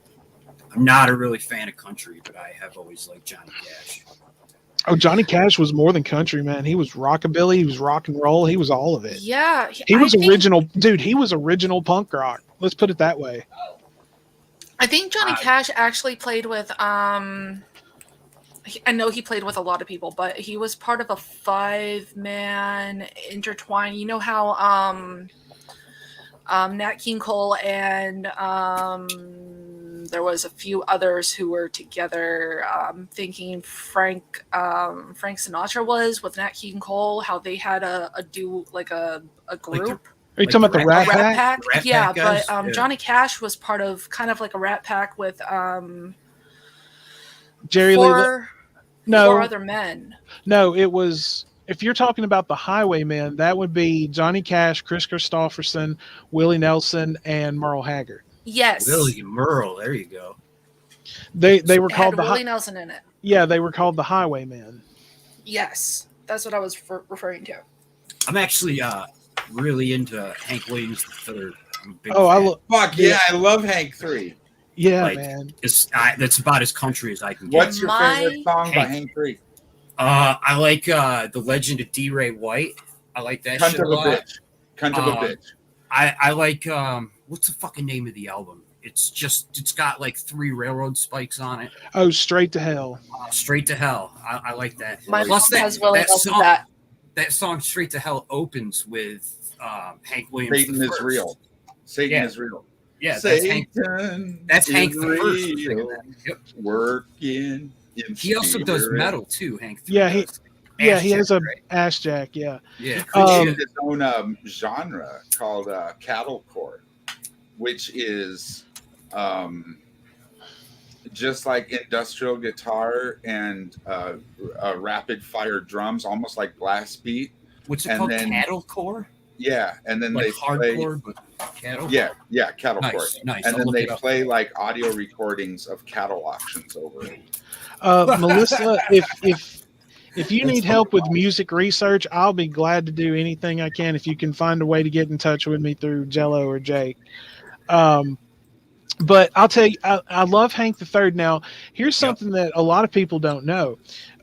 Phil Anselmo started a hardcore band, like a true hardcore band called Super Joint Ritual, and Hank the Third played bass in that band on their first two records, which were "Use Once and Destroy" and "A Lethal Dose of American Hatred." That I did not know. You might have told me that before, but I forgot that. That's interesting. Which, dude, I would have loved to have seen Super Joint Ritual when they first came out, but I did get to see them after they reformed, and man, How do you guys? Go ahead, Ben. I'm sorry. Phil was on fucking point. That was the night I actually got to meet him. But dude, it was on fucking point. Was And he nice to you? Oh fuck yeah, dude. Was he still on dope back then? No, God no. He's been he's been clean for years. And yeah, he was super nice to me. I always thought that's why Pantera originally broke up, is because he was such a bad junkie for a long time. Who really knows, man? Is that not the case? That's how do you the guys? Story. That was the story that was being told. But to answer your question, when I walked up to him with the stuff, I knew if I wanted to meet him, I was going to have to fanboy, and I hate fucking doing that. But I just walked up to him with my poster and my copy of the Illegals record, walk through exits only, and he signed my poster, and me and him started talking. I handed him my Illegals record, and he grabs me by my goddamn shirt, and he goes, "Dude, wait for the next one." And I'm like, I'm waiting for it, which incidentally, it's intense as well. How do you guys feel about Can't Kill Yourself? Are you guys into that kind of shit? CKY, I love CKY. Yeah. Man. How do you feel about like the new stuff though? Because I hadn't listened to it because Darren quit. When Darren left, the music changed a lot. Like he definitely was the talent of that band. Totally. Like not just his voice, but the guitar riffs he wrote were a lot more intricate than like what Ginsberg and Jesse Margera right now. Yeah, that's true. I'm glad to know, Lulu, that you enjoyed that cover. That's really awesome. Like, I know a lot of people actually don't like it, and I'm like, how could you not? Well, it's from the fucking Lost Boys. I mean, like, how can you not like something from Lost Boys? Lost Boys is one of the greatest fucking movies ever made. Bro, some friends of mine back in the day named their band after a comic in that movie called The Hounds of Hell. They were fucking rad too, but I mean, this is years and years ago. No, the comic books were Vampires Everywhere and Destroy All Vampires. Hellhounds. I know. I know that's where they got the name from. Well, they had hellhounds in the movie, but they weren't exactly. Remember the old man? It turned out. Spoiler alert! Anyone that hasn't seen the Lost Boys, I don't really care because it's like 30 years old now, 35 years old. I've seen it by now. The book's called Hounds of Hell. Like I'm looking at it right now. The reason that Cerberus, right, was the dog. Three-headed dog. Two-headed dog. But that's not the mythology they used in this one. In this, what they refer to as Hounds of Hell is dogs can sense vampires. So, like a vampire hunter, like the grandpa turns out to be. Yeah, makes sense. Keeps dogs around to let them know when vampires. So the hellhound is the guardian of the vampire while they sleep during the day. It makes sense in that movie though, because their dog like tweaks out at the older kid. When the older kid becomes a vampire, the dog fucking hates him, like their dog, the grandpa's dog. The dog hates him for sure. That makes sense. And I remember there's a scene at the end when the grandpa and the dog bust in. Sorry if I'm quiet. I am stoned. She's zonked out, man. I'm trying, man. I need to fix my bong. The fucking I'm female sorry. piece. Your broke bond. inside You the need to metal fix your piece. bond. Yeah, my Just bong. pour an apple. Bro, I smoke pipes and it just doesn't do it for me. Like, I could smoke a fucking ounce out of my pipe. It just doesn't like. Get I'm me. not into smoking I weed should start anymore, fucking. man. I should I start like just have to smoking smoke shatter. too much weed. I like dabbing. If I Yeah, just that- smoke all day long. I think that's what I need to go to because it's just like I'm sure you know what I'm talking about. Then when you just Oh, don't yeah, get high. It's your tolerance. I Yeah. had, You can't get high enough. Yo, but I had gotten like I've smoked every day of my life for a lot of years, but I hadn't been baked since I was like a teenager, And the first time I did a dab, I actually cried. dude, I didn't smoke all of It was March, April, or May. So like by June, I was getting ripped again. But I'm back to like 6 months later or so. I'm back to where I just get like mildly buzzed.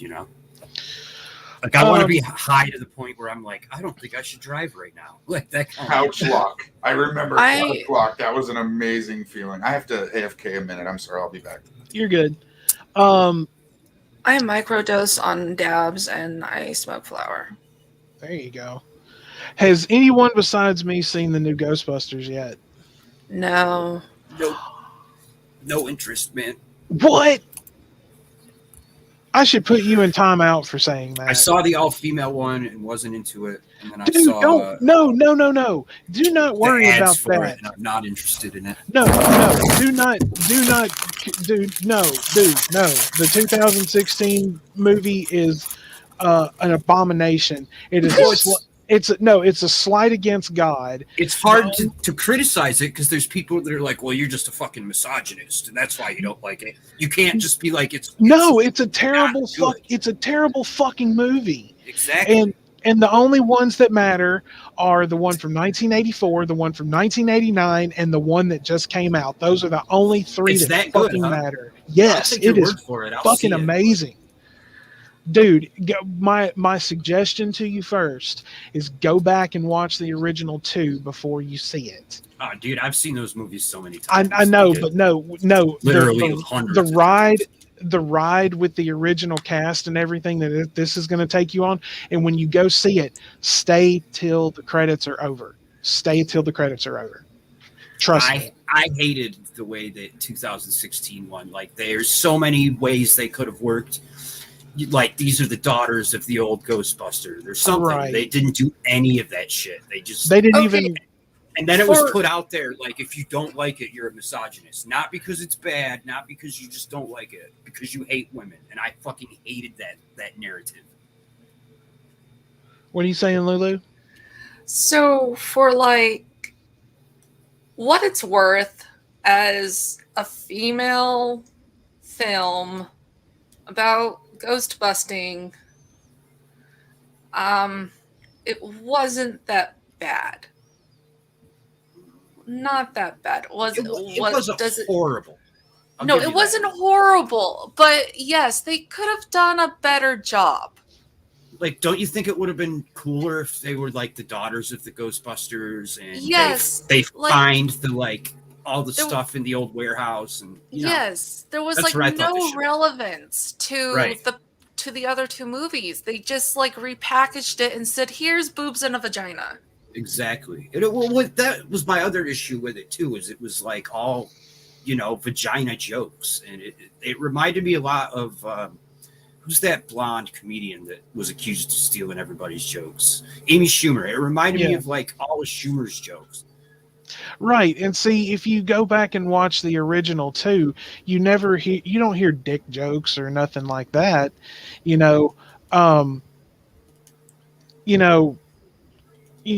of the kind of Bill Murray moments was when they were fighting Stay Puft, and he goes, this Mr. Stay Puft is okay. He's a sailor. He's in New York. We get this guy laid, we won't have any trouble. I'm like, but and I'm not trying to be a misogynist or nothing, and it has nothing to do with the female cast. It's just the simple fact that as a lover of that franchise and that universe and growing up on those movies, to see what I've seen of it, it broke my fucking heart. It really did. As a Ghostbusters fan, it really what it was is it broke my heart. Yeah. And then this movie that just came out was the movie that should have been made in that movie's place. That's all I'm saying. Yeah, that film. I mean, and I meant no disrespect towards you, Lulu, at all. I hope you don't take it that way. It just reminded me of too much of What disrespect? I find no disrespect there. I'm actually agreeing with you guys, and you guys are not misogynists.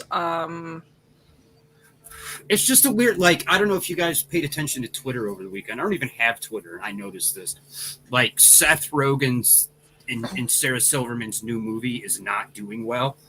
And so Seth Rogen goes on Twitter and he's like, well, apparently 100,000 fucking white supremacists hated my movie. And like, I'll give him some leeway because there were people making anti-Semitic comments, but that was the very small minority. The majority of people criticizing the film had actual points why they didn't like it. And so, but that's, I didn't even know he made another movie. But that's what people do nowadays is you know, oh, you don't like my movie, you're a white supremacist. Oh, you didn't like the female Ghostbusters, you're misogynist. Like, that's such a dumb narrative to go with. And I recently heard a young liberal German guy calling everybody Nazis, and I was like, what has the world come to? There was a time in your country, because of what had happened, that you couldn't even hold your right arm aloft. So wait, people are saying if you don't like the female version of the Ghostbusters, you're misogynist. So does not anymore, but when it came out and it got such terrible ratings, that's exactly what people were saying. Are you fucking kidding me? Especially the women in the film were saying. Yeah, I think that's like calling somebody. Fuck you. I think that's like calling somebody a troll for disagreeing with you. It's like shooting down an argument without actually making an argument. Wait, I want to know who Lulu's pissed at. It's like, I didn't like the film. Does that make me a misogynist? Because I don't like a bunch of fucking women who fucking you hate. No, you hate all women now. You didn't know that? Oh, I hate all women. Oh, it doesn't. Oh, that doesn't. Wow, my brain hurts.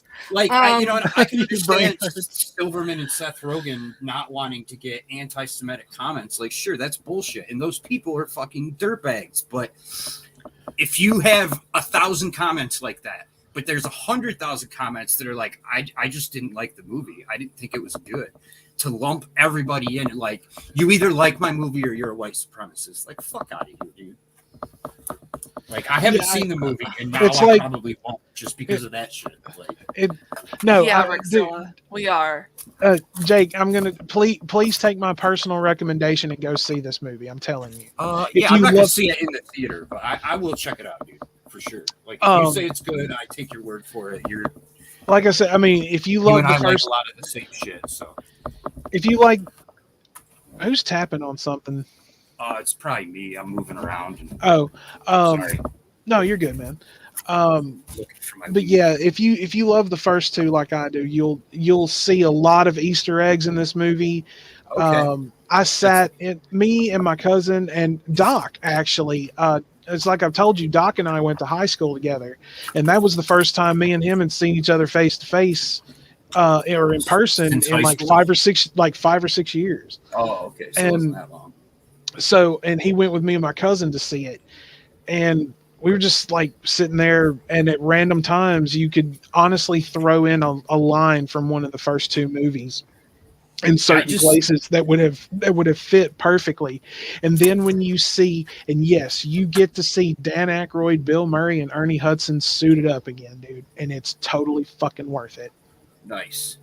What about what's his name there? The Canadian fellow. Is he in it?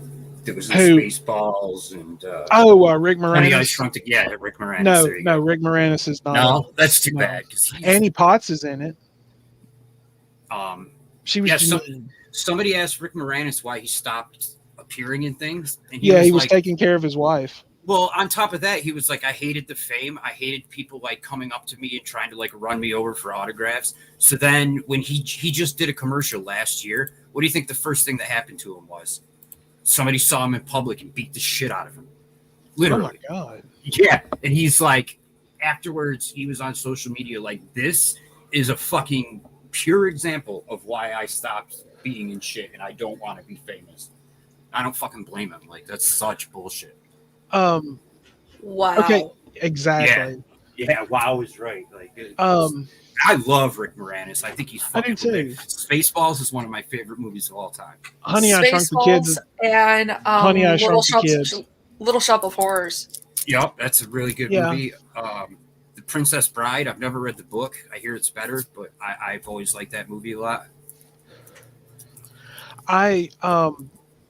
Just Mel Brooks. He's funny. Honestly, I mean, I liked Robin Hood Men in Tights. Yeah, that was good. Because I honestly, out of all the, I tried to watch that Russell Crowe Robin Hood they put out, and I couldn't get halfway through it. It was terrible. Dude, I saw it in the theaters and was just miserable sitting there watching it. It was terrible. Yeah. But I took some girl on a date that really wanted to see it, and I was like, "Fuck, I can't tell her I hate this, and we should leave."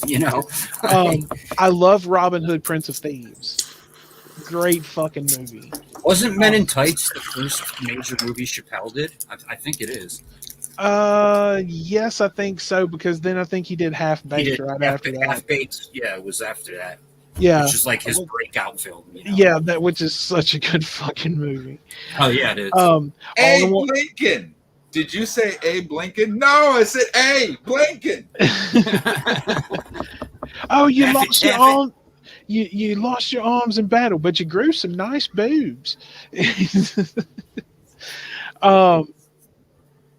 Yeah, but Half Baked is one of my favorites. I absolutely love that movie. I haven't watched it in years. All I want to know doctor is, says I need a backiotomy. God, if you listening, help! I'm impotent, man. Have you ever seen any of the outtakes for that? Like, there's an outtake. Instead of rescuing Kenny, they're like, "Yo, fuck Kenny. Let's smoke weed or let's sell weed." It's good shit. Good movie. Has anyone besides me seen? Well, I know, Jake. Did you ever watch Dead Poet Society? I have not, and I remember you told me it's a movie I have to see last time we talked about this. Yes, if you like Robin Williams and Ethan Hawke, you'll love this movie. Fuck yeah! Last time did a great take on that, a hilarious take on that. There's this really well-known scene where Robin Williams comes in the classroom and tells everybody to stand up on the desk. Yeah. So in the series Community, it's a show about a bunch of people going to community college. This teacher comes in the room, tells all the students to get up on the desk, and one of the kids is like, "This isn't a good idea," and someone just bam hits them. Like the desk flies out. Yeah, they put their weight on it wrong, and it just that would be me, Jello. That would be me all day. Man, like a neck breaking kind of situation. And that's why no one does that scene. Oh, Captain, my Captain. Oh, Captain, my Captain. Exactly. They did the best take on that. Everybody hasn't watched Community. It's so worth it. That is the smartest. I know it's a dumb sitcom, but it's nothing dumb about it. I've never seen it. Oh, it's so good. I have heard people compare it to it's as funny as The Office. So if that's true, I would probably so much smarter than The Office. It's every bit as funny, but so much smarter. I would relate it to Arrested Development than The Office. Yeah, that was a good show. Like witty smart. Yeah. Did any of you guys ever watch The Whitest Kids You Know? Oh yes. Yeah, I still watch. Or like Kids in the Hall, anything like that. I love skit shows. Honestly, I enjoyed The Whitest Kids You Know versus The Kids in the Hall. What was the one on MTV? Something about Buzz. Oh fuck, dude. Buzzkill. Buzzkill was an old one of those shows on YouTube or on MTV, and I'm like mid 90s. Like it was a long time ago, but it was good. Okay, so Lulu, have you seen Dead Poet Society? I have seen parts of it that I remember, so yes, I have. If you haven't seen it all the way through, my personal recommendation, you definitely, if you like it's a movie with a very deep meaning hidden behind this little kind of secret club that these boys put together. And and of course, I mean, Robin Williams is just fucking phenomenal in it. Yeah, he was fantastic. Oh, Even though I have heard after his death, like a bunch of people came out and said he definitely stole jokes. Like no doubt about it, he stole people's jokes. So who knows if that's true? But I did heard hear people that. say he probably did it on accident. Well, yeah. if you think about it, like how it can't be that hard to tell a joke similar to somebody else and you never even knew it. How many fucking comedians? No, are there, you know that what I mean? wasn't just it though, because the guy would hang around comedy clubs. He was but it wasn't like a Jay Leno thing where he's hanging out in comedy clubs with a pen and paper at a table, right? It wasn't that. But he's just hanging out in comedy clubs. He's checking out comics. He loves comedy. He hangs out with other comics, and then he does a whole bunch of coke and goes on stage and doesn't have his show scripted. Like all those specials you've seen, all those Robin Williams stand up. Like if you went to the same show the next night, you didn't get the same show. Like all that shit is like and yeah, he definitely stole jokes. He definitely just free flowed but I don't think he ever intended to steal jokes. He went back. That's the one thing that you'll hear about Robin Williams. If you know old comics that talk about like knowing him, they say like to the day he died, he would send out checks. Like comics would like send him letters or whatever. I did that joke like years ago, and he would just give them money so that it wouldn't get out. Yeah, they used to at the Comedy Store in LA. They used to have like a secret signal when Carlos Mencia would show up, so people knew not to do their best material. He literally would sit there with a fucking little tape recorder and record people's shit, and then just rewrite it into like that. I don't know if it's true. He would just rewrite it into a. Oh, it's true, dude. Joe Rogan got footage of it. Like, Joe Rogan got footage of him yelling at him. No, dude, what you saw, what Joe Rogan put out was like 15 or 20 minutes. There's like 2 or 3 hours worth of shit that Rogan recorded that never got out there. Like there was a lot more to that than what the audience ended up seeing. So I know you like the Lost Boys, Lulu. What's another? Give me another one. Let me test your movie taste here. Okay, so there's the Lost Boys, Fifth Element. I have not seen that in a long time. I love Bruce Willis movies. Die Hard is my favorite. Yes. It's a sci-fi film, okay, right? how much of a Die Hard fan are you? Me? Are you into the new movies as well, or just into the 80s? The real Christmas ones. I enjoyed 1, 2. I love the one with Samuel L. Jackson was good. I enjoyed that one because I like Samuel L. Jackson. But the end all be all is the first one. It's not officially Christmas until you see Hans Gruber fall from the Nakatomi building. Damn straight. Because Die Hard is a fucking Christmas movie. Yes, it is. And I don't have time, man. Do you know how many fucking movies I have to watch every? Oh fuck! I like the first couple Die Hards, but they just got ridiculous. Love Gremlins, but I can't watch it every year, man. I just can't. But this is Bruce Willis in Die Hard, man. Like I don't need to watch Bruce Willis. I can look at my own dick. It looks about the same. I get tired of watching the Christmas movie. I see that fucking movie. The Christmas Story? Yeah, it's funny once. Someone sent me a message yesterday that they were in a Discord watching it with friends. So I started just typing lines from it at them. Let me see. I got poke your eye out. You'll shoot your eye out, kid. Your eye out is one of them, but put your arms down when you get to school. Fuck, what's Fragile? That must be Italian. Fragile must be Italian. It's a major award. I still like when the bully in the raccoon hat gets the piss kicked out of him. That's one of the best parts of that movie. I did 3 lines. You'll shoot your eye out. It's a major award, and oh fudge. Oh yeah, It yeah. wasn't Okay, what I and- said. and It was one- the big one. The one- mother of all swears. I Right. love the way he says that. The mother of all swears. Okay, and since we got to talking about Die Hard and just for Lulu, let's not forget the best line of the movie: "Yippee ki yay, motherfucker!" Yes. I remember the first time I watched that movie and he said that, I lost my shit. I had to rewind it and watch it again. It's perfect. It's Bruce Willis's "I'll Be Back." That's exactly Yes. what it is. But you can't have Die Hard without Lethal Weapon. Yes, honestly, I've seen the first two. I was watching them on Hulu. I was going back to watch the third one at work one night, and I went back into Hulu and they took them down. All four of them. I like the first two, but I fucking hate Mel Gibson with a passion. So it's hard for me to watch his movies. Mel anymore. Gibson is trash nowadays. Since He's such a piece of shit. I I think he's the Passion. Yeah, The Passion. Well, then he made that. Then he made that movie about the Incas or the Mayas or whatever. That was so fucking Apocalyptica. It was Yeah. It was so disrespectful to native cultures in either North or Central or South America. It's the hair in Lethal Weapon that just gets you.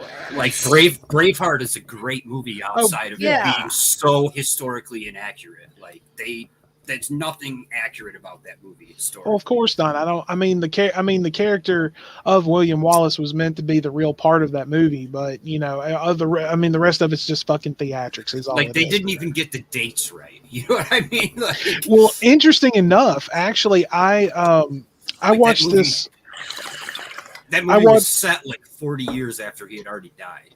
Right. It's just weird. Well, I watched this. This guy, his name is Minty, and he's Australian, and he does this thing called 10 Things That You Didn't Know About Enter Certain Movie Here. And he had just did one on the Green Mile, and I haven't watched that movie in a long time. That's a good one. It is a good movie. And one thing that I found... a beautiful movie. It is. Oh, man, I forgot how much I enjoyed it. I finished it. I started watching it like the drink, only spelled different. Coffee. I like that movie. It's about prison, and I really like the Shawshank Redemption. Oh, Shawshank Redemption is amazing. Too. That's also Stephen King, right? Both of them are Stephen King. Both of them are Stephen King. I didn't know that The Green Mile was actually written in a series. It wasn't just one. Oh yeah, story. I remember when the books came out when I was a kid. My dad would buy one every time like a new one would come out. It's like six part series. I think they came out 6 different books, maybe. I don't know. I don't read a lot of fiction, but I'm interested to read. I don't either. I'm the same way, man. I'm all about the nonfiction historical shit. Oh yeah. I mean, I'm with you there 100%. And if you haven't read it, Jake, and I know you like The Dead, you should read A Long Strange Trip. Who's it written? Like who wrote it? It's their actual. Is that the Robert Hunter book. It's their actual like full biography. Their authorized biography. Back to Mel Gibson. I never really was much of a fan of Mel Gibson movies, but I really do like his voice work, particularly his later stuff, like on answering machines, voicemails. What has he done? Yeah, Those okay. were I was wondering where you were going with that. Those made really good soundboards. I was like, that's honestly my favorite stuff that he's done. Like, I thought it was fucking hilarious. I was just about to ask you, like, what has he done for voice work? Yeah, mainly just comedy. You fucking pig! Soundboards work lovely for prank calls. You know who else did that shit? Was Alec Baldwin did something very similar to his daughter. Yeah, his 12-year-old daughter. That's a little bit different. Calling her little piggy and shit.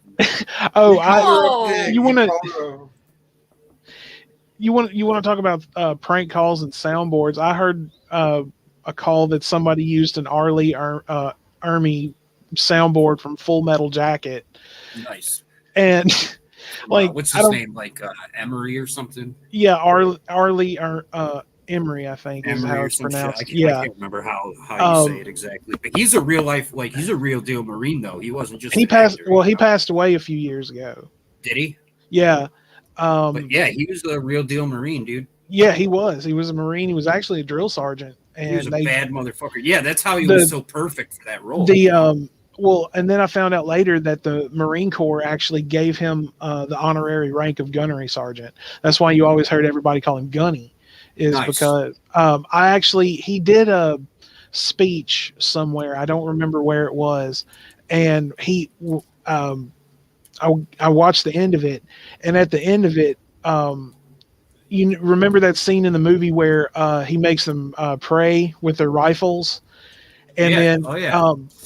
and then he cuts the lights out and he says, "Good night, ladies," and everybody goes, "Good night, sir." Well, that's how he ended that speech. He says, "Good night, ladies," and everyone in the crowd said, "Good night, sir," and Oh, no shit. stood up and clapped for him. I'm like, that's fucking awesome. Yeah. But no, talking about that prank call, like I don't remember. It's been years since I've listened to it, but the person answers, and the first soundbite they use is, "What's your name, scumbag?" Like, how tall like are you? I didn't know they everything piled he said shit in that that high. movie. Yeah. Do what, Jello? Everything he said, I love everything he said in that movie. Holy shit! Did your mama have any children that lived?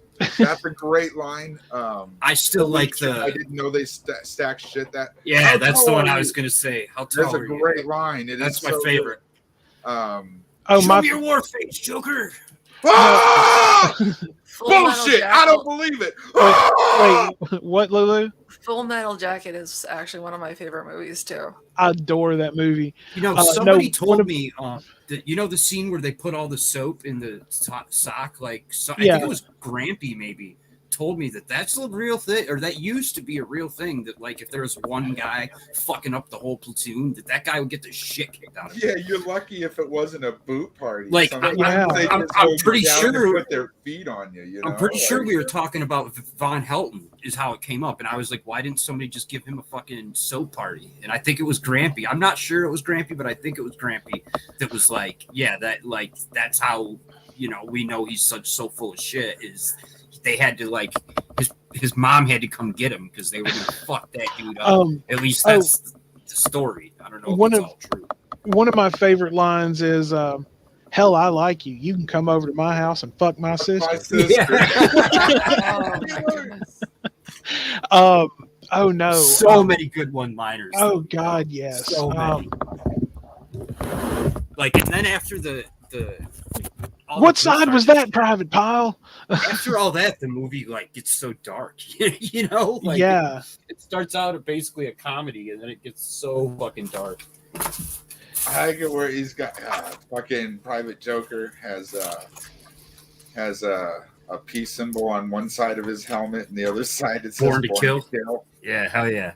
Yeah, that was the Colonel when they went to look at the dead bodies in the grave. I still like the part where they're naming off who's going to go to what jobs, and Joker gets a photography job. No, he's a journal. Like, he whatever it was. Was. He's like, what the fuck is this?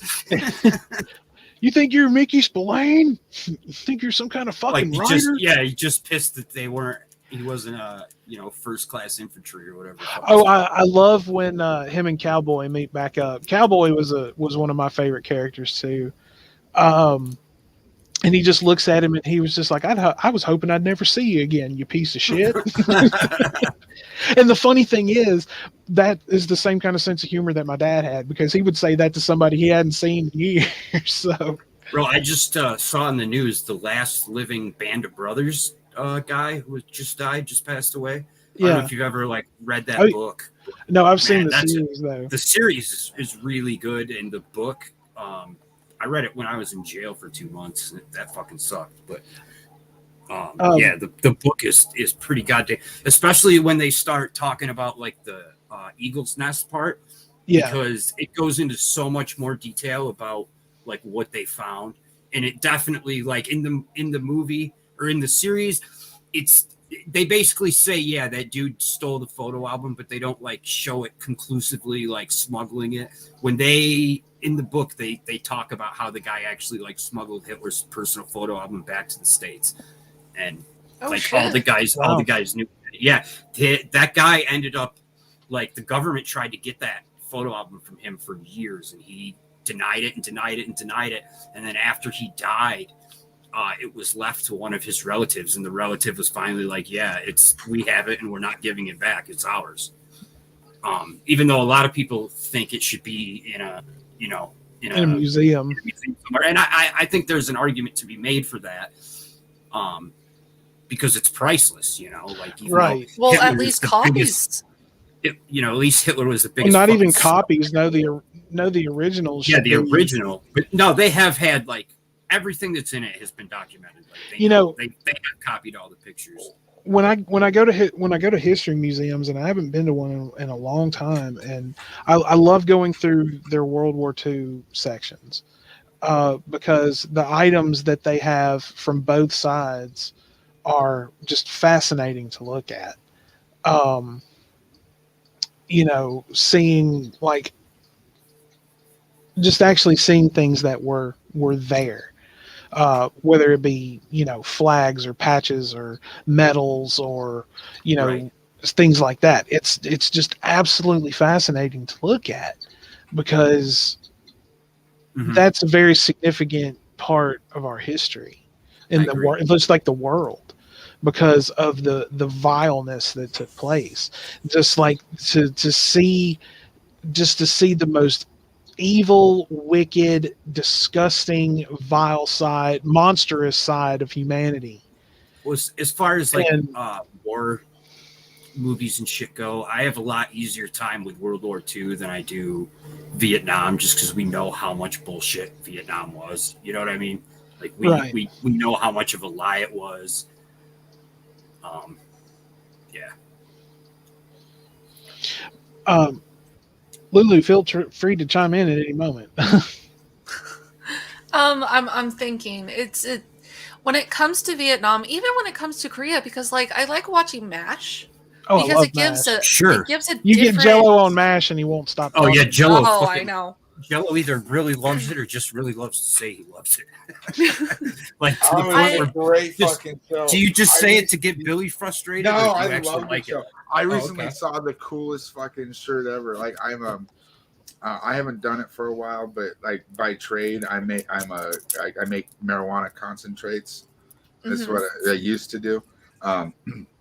So I'm a big fan of hash, right? I love hash. I saw this shirt recently that was the green and in the yellow letters with the asterisks in between them. It said hash, just the same way MASH is written. Oh, I want that fucking shirt. Oh, it's too bad I didn't get you for Secret Santa. I would have bought that shit. I like knowing whether it's through cinema photography, telling a fictional story set in different eras, but it brings about a more understanding of what could have been in conflict. My grandfather was served in Korea, so I can relate. I know what you're saying. Yeah, my grandfather also served in Korea. He do you know what he did, or he was in the Navy. Okay. And how he got a medical discharge because he fell off the ship. Ooh. Oh shit. He was late one night and coming back from still drunk, partying with the locals, and he got caught. So he, had to jump over, jump off the boat. No, he had to swab the deck, or not swab the deck, but clean. And that's what it's called. Yeah, you got to swab the poop deck. So my dad's dad was in Korea, and my mom's dad. They actually dad make you say "R matey." They make you wear a peg leg and an eye patch. I am. My mom's dad snuck into the Navy at 16 in 1944 to go fight. He wanted to go fight Nazis. He ended up in the Pacific Theater instead. We're gonna be doing one my thing and gosh. one thing only: He was killing Nazis. They call it a CB. It's Uh-huh. like it's supposed to be. It's spelled like SEABEE, but it's CB. The letters Construction Brigade. And he would go on to islands in the Pacific with Marines, and he would be the guys to build the bases and shit, like a really fucking dangerous job, because the only people to protect him on those islands was, a platoon of Marines that were fucking badass. Like, it's how I learned that flamethrowers were not used to like attack people. They were used to clear. They were used to go into a cave and fucking throw that flamethrower in there and suck all the oxygen out of the cave. So if people wouldn't come out, you would force them out by taking all the oxygen away. So they would either fucking and a lot of those Japanese soldiers chose to die, chose to fucking choke to death, or Well, they were also used to clear bunkers and things like that. Like, in Saving Private Ryan, the first, I think, 10 or 15 minutes of the movie, you will actually see parts of that as I forget the actor, but it is his first tour, not his first tour, but he's in the Pacific, and he's going through Okinawa, I think. And yeah, that's a very famous battle.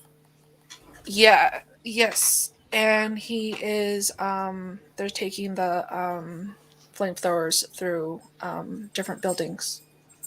And are you talking about Saving Private Ryan? Yeah, Saving No, Private Ryan. That was D-Day. That was Normandy. I thought you were like talking That was about Normandy? Yes, that was the beach of Normandy. That was the blood, like one of the bloodiest raids of the war, and it took them, I don't know how long it took them to take the beach, but yeah, that was D-Day. Oh my gosh, I thought that was because they were in that's France. Yeah, that was France. So because I thought that was the South Pacific in that movie. No. The Germans had built machine gun nests up above the beach, and that's why you see them getting mowed down like that, because they were like literally shooting, machine guns at them from like 2 or 3 positions. And, holy shit!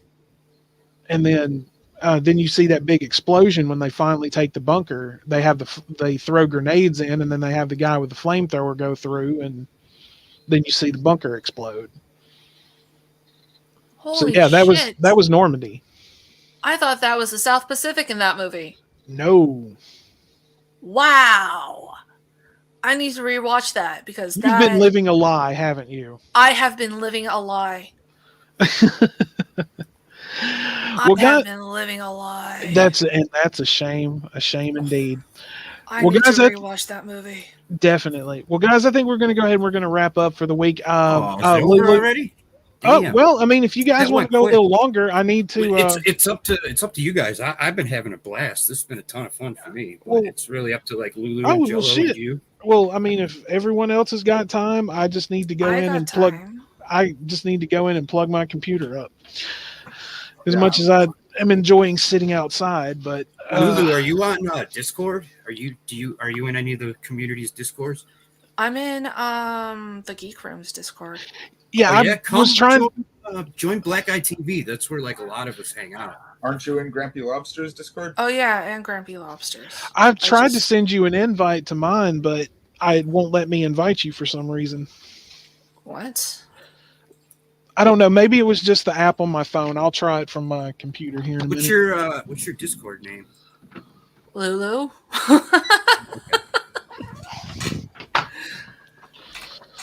I mean, it's right there. It's right there in front of you, Jake. I mean, Jesus Christ.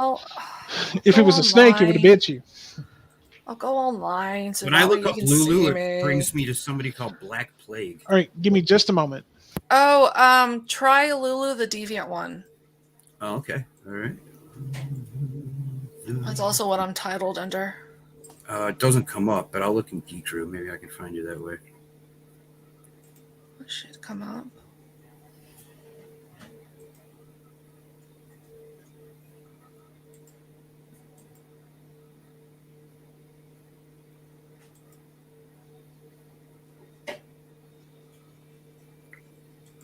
Yeah, I don't see it on this one either.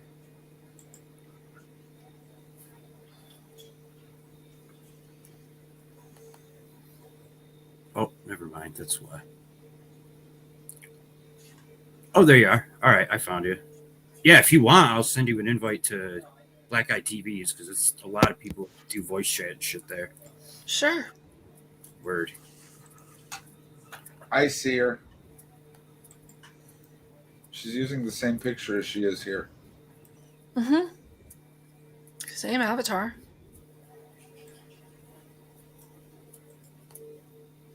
It's just LuLu on Discord. I don't want to give out her number to just everybody, but it's Yeah. No, I found it.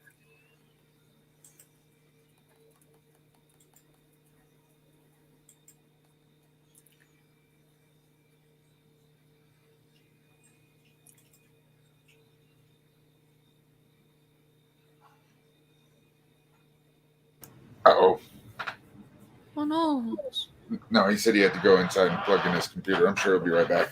Yeah, Okay. I'll be right back. So I don't know if you heard me say it, Jake, but when you were talking about, you said Hank 3 was your favorite. I shouted out "cunt of a bitch." No, that wasn't just because I wanted to curse. That's my favorite song by him. Yeah, I know what you're talking about. No, he's not like my favorite. It's just the only really country western type music I listen to. Oh, because it's not like. Can everybody hear me? Yeah. Yes. Okay, I don't know what happened. I was trying to plug up my computer and my headset fucked up. So, if you don't know a lot of country, could I get you to check out Wheeler Walker Jr.? Oh God, fuck you! Is it as long as it's not like some racist ass David Allen? Oh no! I wouldn't do that. This is some raunchy ass shit, bro. Oh yeah, I'll check it out then. Hold on. Let me get a pen and write this down because people always recommend music and then I fucking forget about it. Now the first song he came out with is like kind of a little bit homophobic. You say Wheeler? So I'll say avoid that one, right? Yeah, Wheeler Walker Jr. Wheeler Walker Jr. Okay. Yeah, I like Smoking Pot a lot. Is a really good one. Drop 'Em Out is amazing. But I think probably the song when, like in 50 years when people look back over the collection of his entire career, I think Puss in Boots will be the one. I sent that shit to Hat Man. It's a great video. No, not just a good song, but the video is fucking amazing. Right, and real quick, since I mentioned him, and I always make sure to do this. Shout out to my YouTube mentor, Sir Hatman, a gentleman and a scholar. Once again, as I always call him. If you don't already, please go and sub to his channel, Hatman, and his other channel, Sir Hatman. Love him to death, and he's always welcome here. I'm surprised he's not lurking in the shadows somewhere and made his presence known. But yeah, he also recently discovered Rodney Carrington. Don't know who that is either. Say that again. Hatman recently discovered Rodney Carrington. Is he the guy that there's Dear Penis? What's that? He has a song called Dear Penis, and another one is called Titties and Beer. I'm not shitting you. Those are the fucking titles. Never heard of. Yeah, they're funny for their time, but so Lulu, what art projects are you working on right now? I've been curious to ask you. Actually, there's a few of them. I haven't loaded them up. There's 2 canvases that I need to paint. Now, your last couple of videos, were you act like drawing on your computer, or Yeah, I believe I saw that. That's what I was looking at. Was a full on art program. yeah, it's Photoshop. I've never used it, so I'm not quite sure what it looks like. I've not had a reason to use it. Yeah, it's Photoshop. You are blitzed, aren't you? Yes, I am. That's all good. It happens to the best of us. Fucking dogs are going nuts. Something's going on downstairs. But yeah, no, I'm pretty. You're quite up there. Yeah. Nothing wrong with that. Shit happens. Doesn't it though? You know, there's another guy that he's not as much rock country western as he is rockabilly, but he's very country sort of rockabilly. His name is Scuzz Twitley. I don't know why, but I thought you were going to say Mojo Nixon. No, that's very rockabilly. No, Scuzz Twitley has a song called I Want to Party Like Charlie Sheen. And that song is amazeballs. I love that song. Yeah, I don't really listen to rockabilly too much, so I wouldn't be familiar with it. Not something I'm into. There was Jerry Only from the Misfits did a rockabilly album that I guess was pretty good. Yeah. You're kidding me. The Misfits rockabilly. He's a huge rockabilly fan. You're not talking I would about consider that, them more like punk rock, to be honest. You're not talking about that Misfits Project 1950, are you? I think that's what it's called. Well, it wasn't like under the Misfits title. I think it's Jerry Only. But I have to look it up. But I think that is what you're talking. Let me Google it real quick and I'll tell you. My little black cat just hopped up here on the table. Sitting here choking on a dab into an open mic. That was so fucking rude of me. I'm sorry, guys.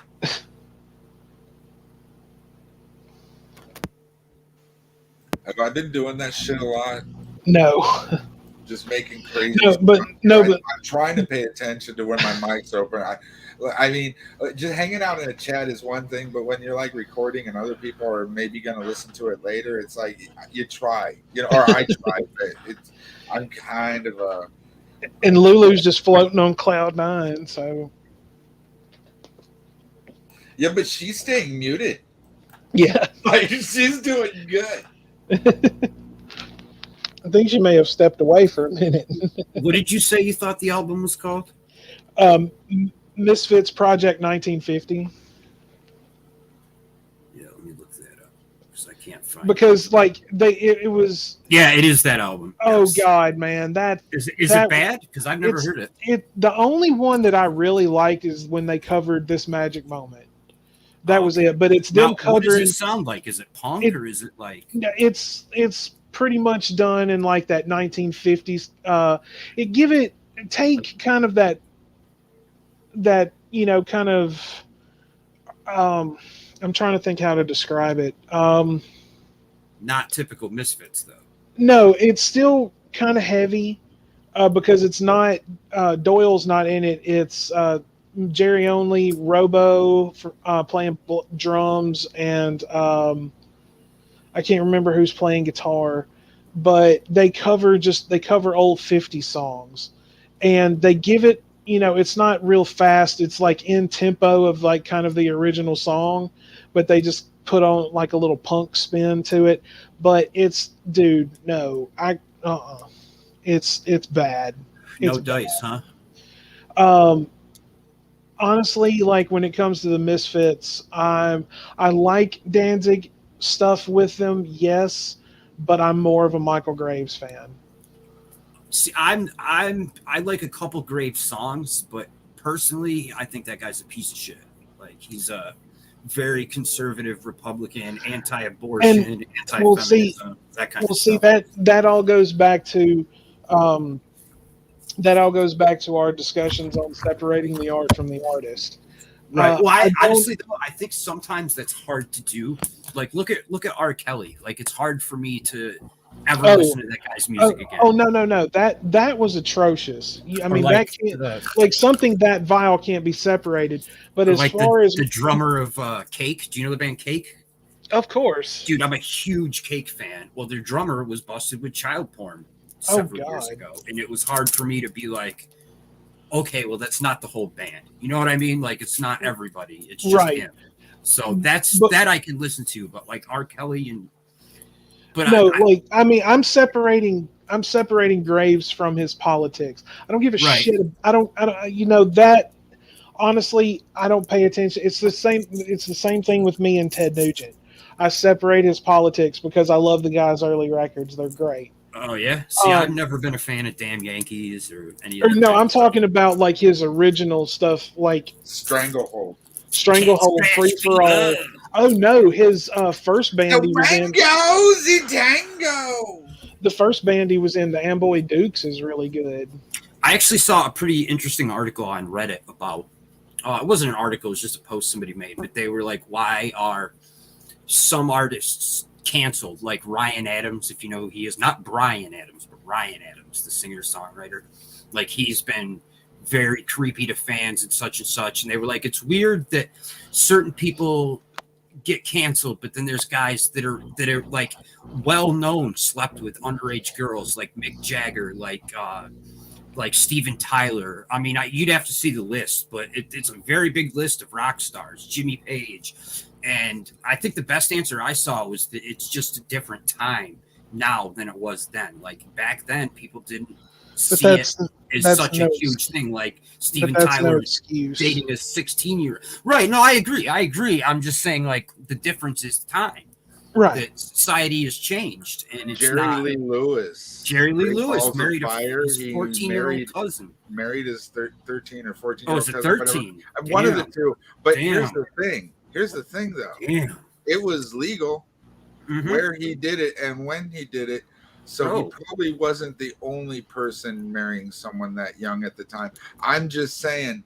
I think there's the time was different, and we tend to look at that stuff through the scope of modern day times, right? Like right. It's easy if you don't look at it from today's standard. It's easy to tell why he wasn't canceled because no one was getting canceled then. Right. It didn't happen that way. Well, that was my whole point.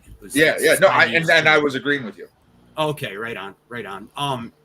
Lulu, are you still with us? But, I do. Yeah, I'm sorry. It's just there's background noise, and I didn't want to bring it into the show.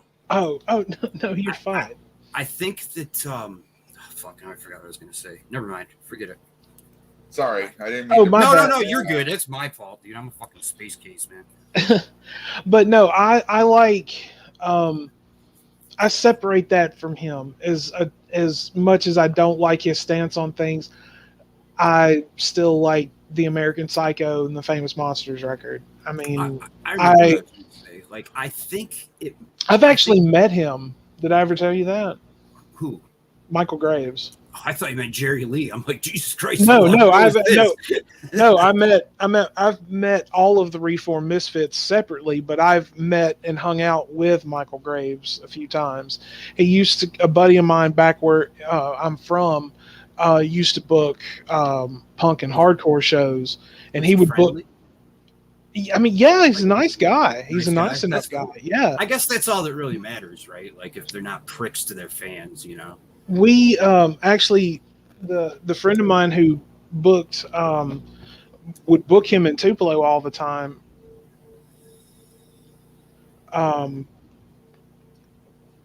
Which is like an hour north from where I'm actually from, and so he would come there all the time, play, and one time we went to Arkansas and saw him play a West Memphis 3 benefit show.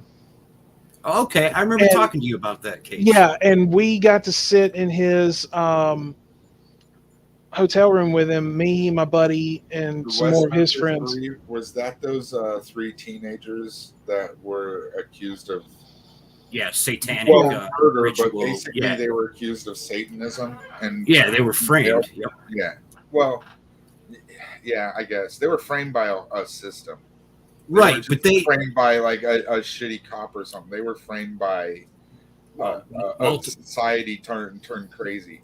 Multiple cops too, but you're right about the the satanic panic they call it.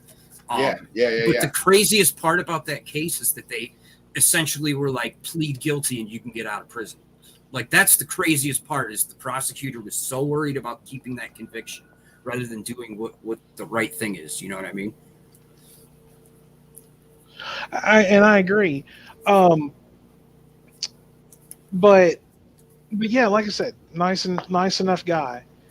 But I mean, the show was great. He but we hung out with him and he played for us for like 3 or 4 hours and told us stories from when he was with the Misfits. And like I said, nice enough dude. But it is what it is, you know. Yeah, what I had forgot to say was, isn't it true that there's still some southern states where you can like get married at like 15 or 16? You can marry a girl. I have no clue. I have absolutely no clue. I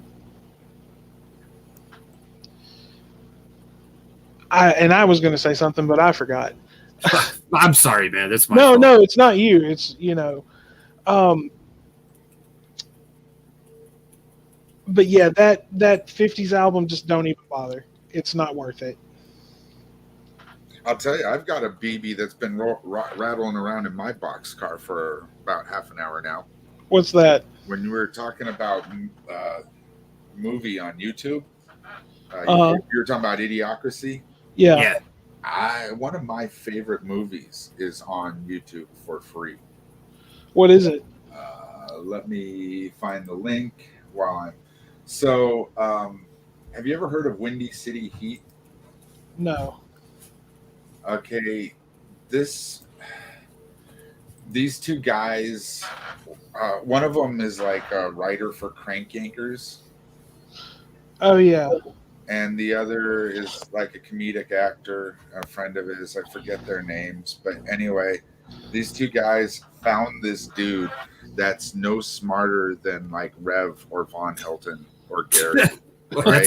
That's a high bar. No, seriously, he's just like them, right? Delusional and anyway. Yeah, that's funny.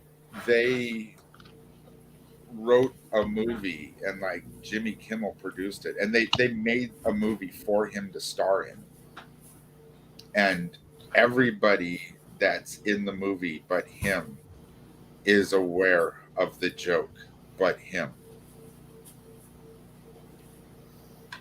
Does that sound like something you might be interested in? Yeah, what's it called? Yeah. Windy City Heat. Windy City Heat. Yeah, I'll write that shit down. I'm always interested to watch new stuff. I'll give you the link, and if if you want to like DM it to me on Discord or something. Well, I'll put it in the private chat here, and then if Widow wants, he can post it in his live chat. That way, anybody that hears this later wants to click on it can do so. Oh yeah. If you could throw it like in your Discord or something too, it'd be cool, because I won't, you know. I'll watch can you not see the private chat? Yeah, I can. I can. I just am never on my computer, so I'm usually on my phone. So. Oh, okay. You know what I'm saying? Like when I'm fucking with Discord and shit, I do it on my phone because my computer's a pain in the ass sometimes. I'm actually surprised my microphone hasn't gone crazy and made a ton of fucked up noises, because it usually does. This movie's like a cult classic. Like anybody that watches it, that either you'll hate it or you'll watch it like 20 times. One of the two, right? It's like there's the Dallas Cowboys. You love it or hate it. It's right. I would say more like the Rocky Horror Picture Show. Okay, I get down with that. You'll find it absolutely ridiculous and stupid, right? But not everybody does, right? No, for sure, not everybody does. And I think, like, see, Idiocracy, even if you don't like it, you get why it's funny. You understand. I don't like that dumb humor or whatever, right?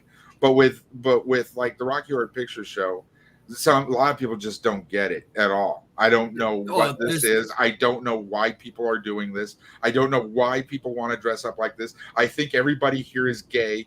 You know, that well, kind of thing, right? Like, there's a lot of homophobia about that movie. Well, You know? you don't even necessarily have to be homophobic. If you just think that it's the movie's for gay people and that's why everybody's dressing in drag and you don't want to do that, like, you don't have to be afraid of gay people or dislike them to go, that's probably not for me.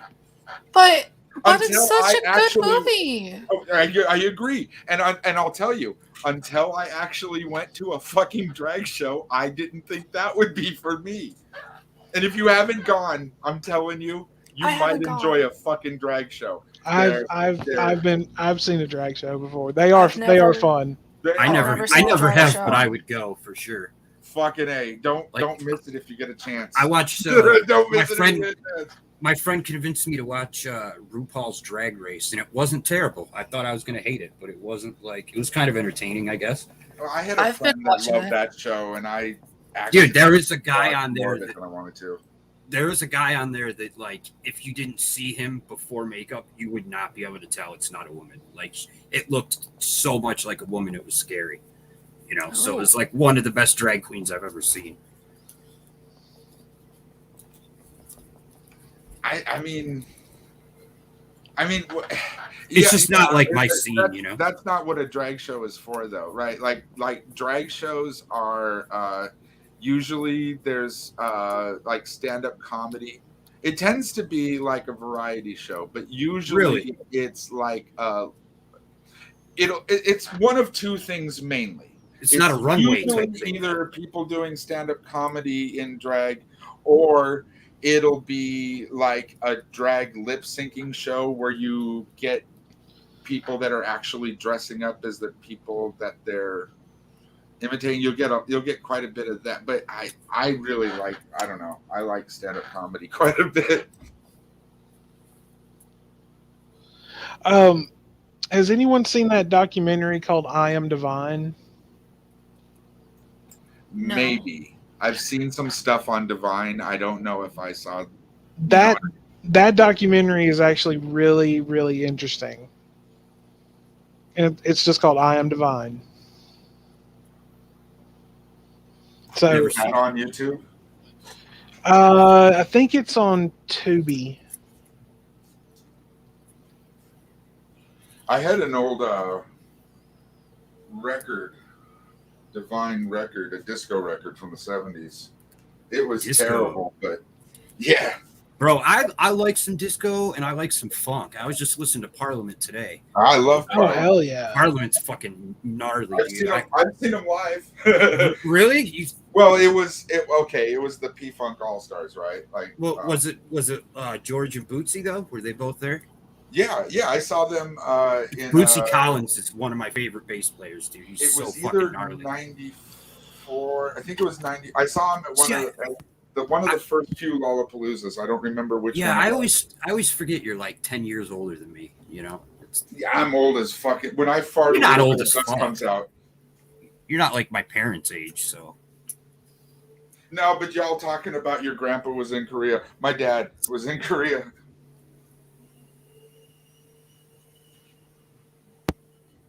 I mean, George Clinton has come close to where, you know, to around the area, and I've missed him every time. And I've heard the shows are amazing. With all the drugs that man's done, I'm surprised he's still alive. Like that man has done a lot of drugs. Yeah, George Clinton. George Clinton and the Parliament Funkadelic. I highly recommend listening to Mothership Connection. Did you ever get into the Pixies, Jello? Okay. There's two bands, when I hear their names, I always fuck them up. One I liked, one I didn't like. It's the Pixies and the Posies. I've never heard of the Posies. But I think I'm a huge Pixies the one that I liked. I like the Seattle sound, right? So I like the slow and fast, and I think it's the Pixies that I liked. Yeah, they I'm sure you've heard "Where's My Mind." It's a famous fucking song. It's like that Fight Club song at the end. I don't know. I'll DM you some shit, and I'm sure you've heard it. They were kind of like a late '80s, early '90s. You know, before grunge was grunge type shit. Oh, Jello was sending me like some really weird shit like early this morning. What was that first one you sent me? Are you talking that really gay one I sent you? Yes. What the fuck? That's one of the gayest fucking songs ever. I loved it. And I answered back with the song "Scum of the Earth," which by Dr. Hook. And then he sends me "I Was Stoned and I Missed It" by Dr. Hook, and I'm like, okay. And when he sent me that one, I was like, I fucking love Jello, man. I was stoned and I missed it. Sounds like Yeah. fucking half of my life. It's called. It might be that might sound like Lulu right now. Dude, I just want to be stoned. I'm trying to catch up with her. And you're apparently doing a great job at it. I'm sorry. Don't be sorry, dude. Don't be sorry. I'm sorry. I'm not talking. I enjoyed the conversation, though. We encourage getting high around here. I enjoyed the conversation. I'm not talking, so I'm just staying silent and making sure that the dogs aren't barking in the background. I'm surprised that my cats are not rubbing up against my computer and just like, give me attention, give me attention. Yeah, that song you're talking about is called "Life at the Outpost." Oh God. It was, oh man. I'm like, what the fuck, dude? Really? This is a strange thing to send to me at like 5 or 6 in the morning.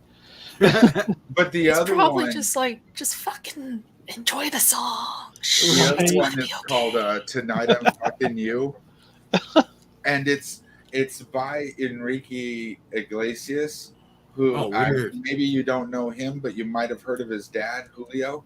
I know who Ricky Iglesias. There you go. Okay, so he's a pop guy.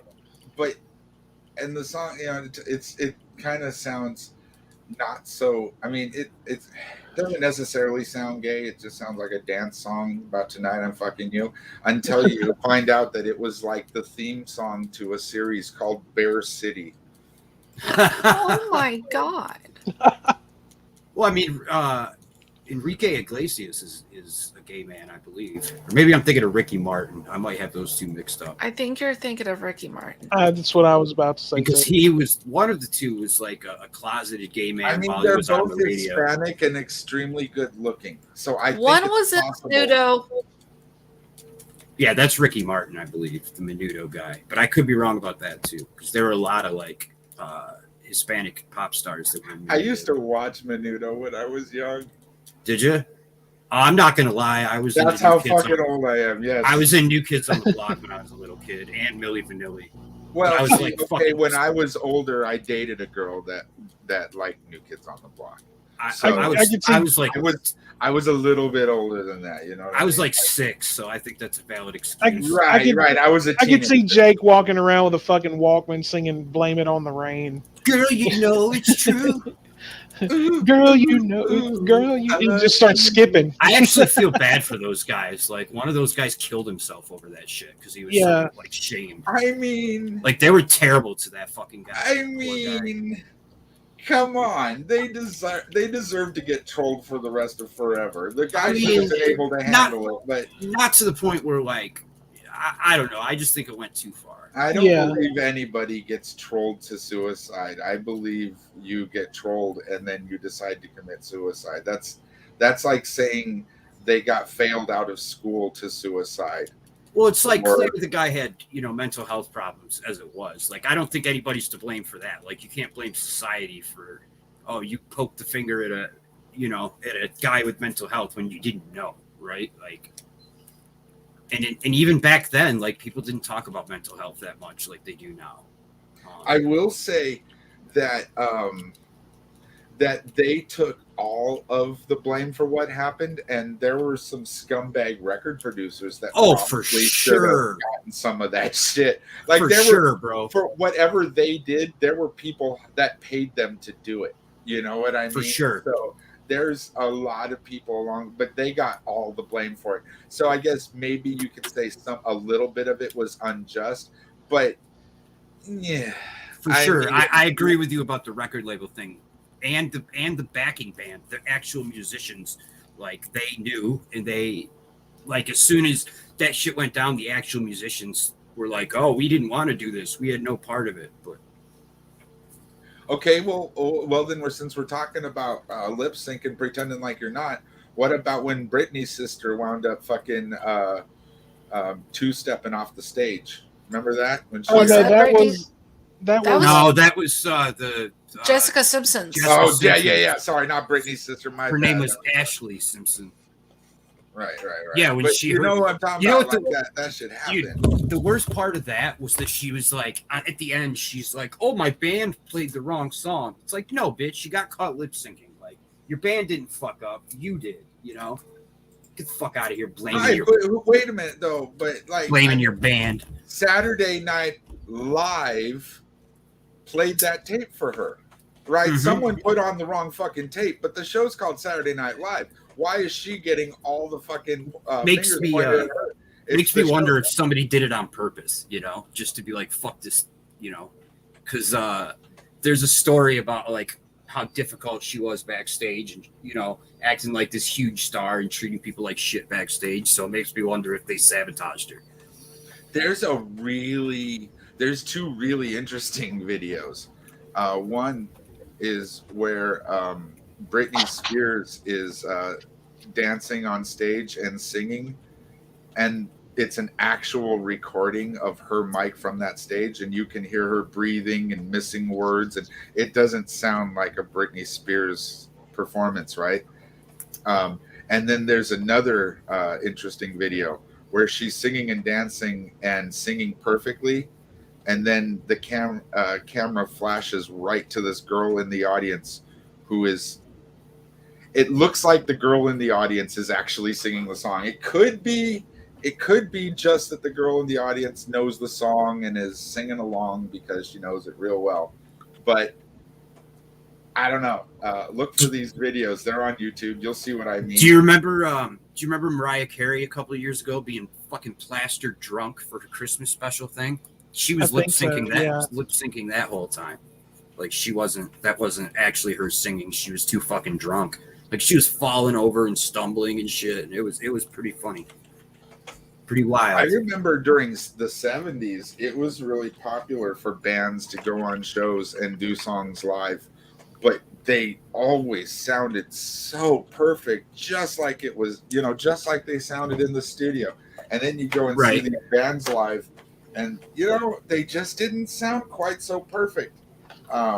Yeah, because it's not mastered. You know, nobody's mastering the sound. Syncing on old TV shows, they were just always doing it. If you saw some band on some show during the 70s, I guarantee you they were lip syncing. Oh, I bet. I'm sure you're right, dude. You know, honestly, I always thought that. I'm just like, this just sounds a little bit too clean for live. Right. And it, like, what I appreciate is a band that when I go to see them live, it's clearly going to be the same thing like you hear on the record, you know, but it's not going to be clean. It's actually going to be done properly and everything like that. Well, people like me, I don't, you know, not like I'm special or anything, but I have this certain mindset. Like, I've been to a lot of shows and I'll go and see a band many times, right? And I love the music, but I go specifically for the fuck ups, the extra lyrics, the nuance. I'm there for the nuance. I don't, if I just want to hear a studio like there are bands who say they sound just like live, like they do on the album. I'm like, great, then you can save your concert ticket money and just sit at home, you know, smoke yourself a bowl. It's just a DJ spinning a record, you know. But like, man, like, to see bands do their shit differently, and to hear that different, even when they fuck up, I don't care. I love it more. I love it more if a fucking guitarist drops a pick and you actually hear the guitar cut out for a couple seconds while he picks up another pick. I love that. I love that. That is the best thing to me. I've seen quite a few bands where somebody's busted a string during the show and had to, like, you know, switch guitars out real quick. I've seen. If you ever saw Nirvana live. I saw Trey. Yeah. I've seen Trey Anastasio from Fish do that a bunch of times when he's fucking. They call him Machine Gun Trey when he's just destroying solos, just because of how like the speed of how quickly he, you know. I've one band that honestly I honestly believe their entire set was track.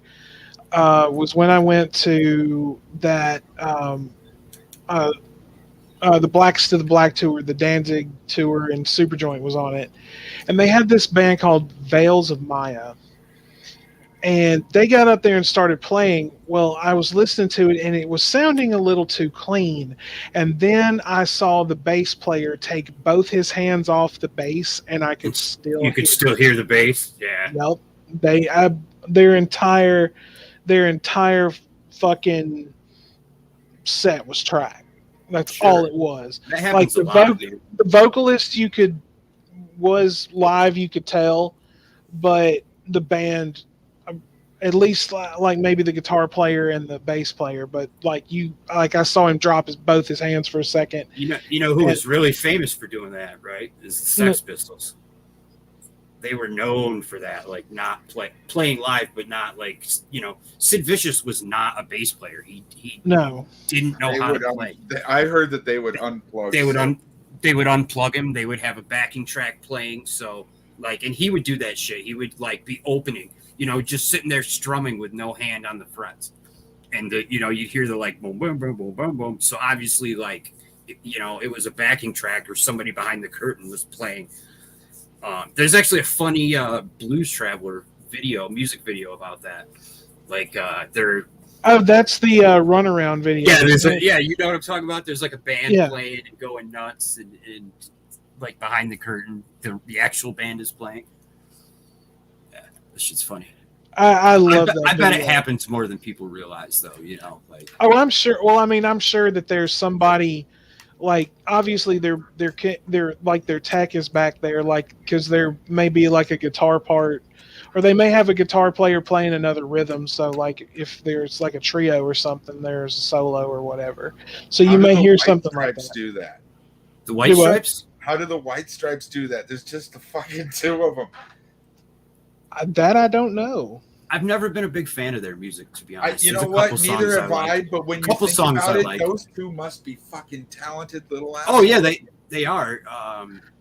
You know what? Honestly, the guy's hairdo was enough for me. I was like, no, I don't care about Evo. Jack White. Jack White is a pretty good guitar player. I've heard some of his solo stuff. I feel like I've heard he's a really good producer as well. He's kind of really good at everything he does. And this is not coming from a fan. Believe me, this is not coming from a fan. Something I think that was really weird about the way they were pitched and advertised was they were advertised as a couple, but their brother and sister, which I always thought was fucking weird. Why would you? They're both really attractive. I hate to say it, but if they have babies with lopsided heads, they'd probably have really pretty babies. It's just weird they didn't say they were brother and sister. I'm just saying they're pretty people. That's all I mean. I mean, nothing would weird me out more than your record label being okay, you're gonna pretend that you're dating your sister. What the fuck? I'd be like, ooh, controversy. That's hilarious. No. We don't want them to know she's your sister. Wait, that's what sells records. That's not cool. That's not cool. If they know she's my sister, I'll make out with her on stage. But that's it. They have to know. It's not funny unless everyone's in on the joke. Right. Hey, LuLu, I think Dries is going to send you an invite to his Discord. I'm not sure. I need to get an invite. He said you were following him on Discord. You need one for that stream? Is that or sub? Is that what you're saying? Huh? No, I'm sure. Oh, there now I can invite you. Oh, I thought you were. No, I was trying to invite her to mine. Thing to Drees's because I was like, oh yeah, he'll let you in. No, I'm in Drees's Discord. Oh, are you? You should come to the voice chat once in a while, dude. We're always in there goofing around, cracking jokes. Dude, I'm lucky I'm off today and tomorrow. So can you not do that at work? Can you not be talking? Well, I can. I mean, sometimes like me and Jello have voice chatted quite a bit Yeah, it's here and easy to there. voice chat with him if you're up at around 2 a.m. Oh, dude, I'm Pacific always Standard. I'm a night owl. I'm always me and Widows will be talking at like 4 or 5 a.m. sometimes. Right. Yeah, I'm a definitely a night owl. So Uh, it's such a bad habit, but it's hard to like break out of it. You know what I mean? When you're oh used yeah. to waking up when it's dark and going to sleep when the sun comes up, it's hard to get Oh out man, of that. dude, I literally feel like a vampire sometimes. Um, I mean, I go in at 11 o'clock. I get off at 7 o'clock in the morning, Right. and by the time I come home, like I literally have to lay down, sleep for a little bit. I'll get up, go ahead and take a shower, and then I'll go back to sleep. And then when I wake up again, I have to go to work. And doing that for like back to back days. I mean, I do it because I mean, like I've always said, I work for good people, and everything. But it does, it fatigue starts to set in Right. I about can day imagine. about day 3. Yeah, Um, when I can't sleep, like it's right around the 60 to 65 hour mark where I start getting weird. Start seeing like some minor hallucinations. You know? I did that when I was up for 4.5 days. Yeah. I get And insomnia pretty bad sometimes. no, the only reason that I did it was because I just wanted to experience sleep deprivation.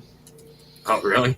And yeah, I and I just literally just put myself through sleep deprivation, just I to used to just to love it. experience it. for me, it's like chronic pain. My back hurts so bad sometimes I just cannot sleep through the pain. It just my R- body will not allow me to get comfortable enough to fall asleep. I mean, I can go to sleep pretty easily, except for like my first day off from work. It always happens. But normally, when I am asleep, I wake up with an extra 11 pounds on my shoulder or on my hip, On a kitty, uh, which would be my cat Fiona, yeah. because one of her favorite places to take her nap is on her daddy. And I'll literally go to roll over, and there's just an extra weight, and I'm like, okay, I guess I'm staying right here. So, but I, whew, but working nights is not. I mean, it's not that bad. I mean, I get to catch up on like if I have to work the weekend and um, I don't get to watch it live. Like when I get to work and get everything done that I have to do when I get started, I'll sit down and I'll get caught up on TDL, and then um, and I like watched the salt. It took me like 2.5 hours just to watch the salt mine last night. I didn't get So a chance to watch it. um, so yeah, I keep like that gives me time to do that or read, or if I have something they need me to do around there while I'm at work, then I'll take care of it. So it's not all that bad. Um, it's just the sleep pattern, like my schedule, as because the shows have been so random lately, is because of my work schedule. And I was on at one point for several months. I was on the schedule of working Sunday through Thursday and being off Friday and Saturday, and Right. then that changed, and so it's kind of messed with my how my body reacts and everything like that. Like it's this is the day we're actually supposed to be off, but we have to go to work tonight. So Oh, you it's work tonight? That no, sucks. God no, God no. We wouldn't be doing the show today if I had to work. Oh, yeah. I'm off today and tomorrow. So, but well, guys, we will go ahead and we're going to wrap up right now. But it has been a lot of fun, Lulu. Thank you so much for Hell coming yeah. coming I've had on a with great us, time. and I hope you will come back, please. Anytime. I mean, Uh, like, I know I'm not that much fun, but no, I like interjecting every once in a while. um, do you have anything coming up, like another stream or anything like that you're going to be doing? My streams are random. It just depends on when I decide to get off my lazy ass and do one. So, I can scan something in real quick and do something, I guess. Let's see, tomorrow. Tomorrow at 4 Central. So, what is that, 2? Uh, 2 3. Pacific? No. Yeah, it would be. Yep, 2 right. Pacific. 2 or Okay. 3. I'm not sure which. Or Well, one, it'll be up there. I'll set a reminder. So I'll scan something in for tonight and set it up. Okay, we can certainly talk about that. I would love the talk you and I were having before we went on the air. Yes, I would absolutely love to come in and talk to you some more about the philosophies and theology and things like that. Absolutely, I would love to. Yeah. That too. I have like a bunch of topics that I would love to get Mulberry Madness to start up and running. So that is open for everyone to join in if I do a Mulberry Madness. All right. Jake, Jello, anything you guys want to say before we go? I'm good, dude. I don't do shit, so I got a little bit of a plug. Okay. Next, I think Friday or Saturday. I think Friday is Grampy Lobster's birthday. Oh, nice! Well, happy early birthday, Grampy! And we are looking to roasting him on the Geek Room for his birthday. Oh, joy! Oh, wait a minute! I thought you couldn't make fun of someone on their birthday. Yeah, I can't. I was going to say he'll get mad if I join that. Fuck Vaughn. On his birthday with an F. Yeah, I'll make fun of anybody I want on their birthday, but especially if I love them. And that's, you only roast the ones you love. And I think Amen. is the perfect target for that. So what we really need is some roasters. Anyone that... I would love to, but Grampy, I think he's mad at me right now, so I don't want to push. Okay, well then maybe you wouldn't be the best. No, probably not. He says he's not mad, but I think he's mad, so I don't want to piss him off. If anybody is interested, please contact Frank from the Geek Room. What day are you planning on doing this? I'm not sure. It's either Friday or Saturday. Okay. I think it's Friday. I'm sure more info will come out as it gets closer. But also, we just found out about it on Friday. So I'm thinking if worse comes to worse, maybe we'll put it off a week. Do you know how old he's going to be? Do you know what age I he's believe 64. I thought he was the one who said it, and he said that it's going to be Grampy's second 32nd birthday. So if math serves me right, and that's 64. Mudbrucker isn't more of an asshole than I think he is, then supposedly Grampy's 64. Yep. Or about to be. Cool. All right. Well, we will definitely be. If I happen to be off, I will certainly reach out to Frank and try to drop by for a minute. But guys, I will be announcing the next show here within the next few days. This will be the show for the week. I am off Friday, but I am currently making plans to go and visit my mother. So this will be the show for the week, but I will let everyone know when the next one is going to take place.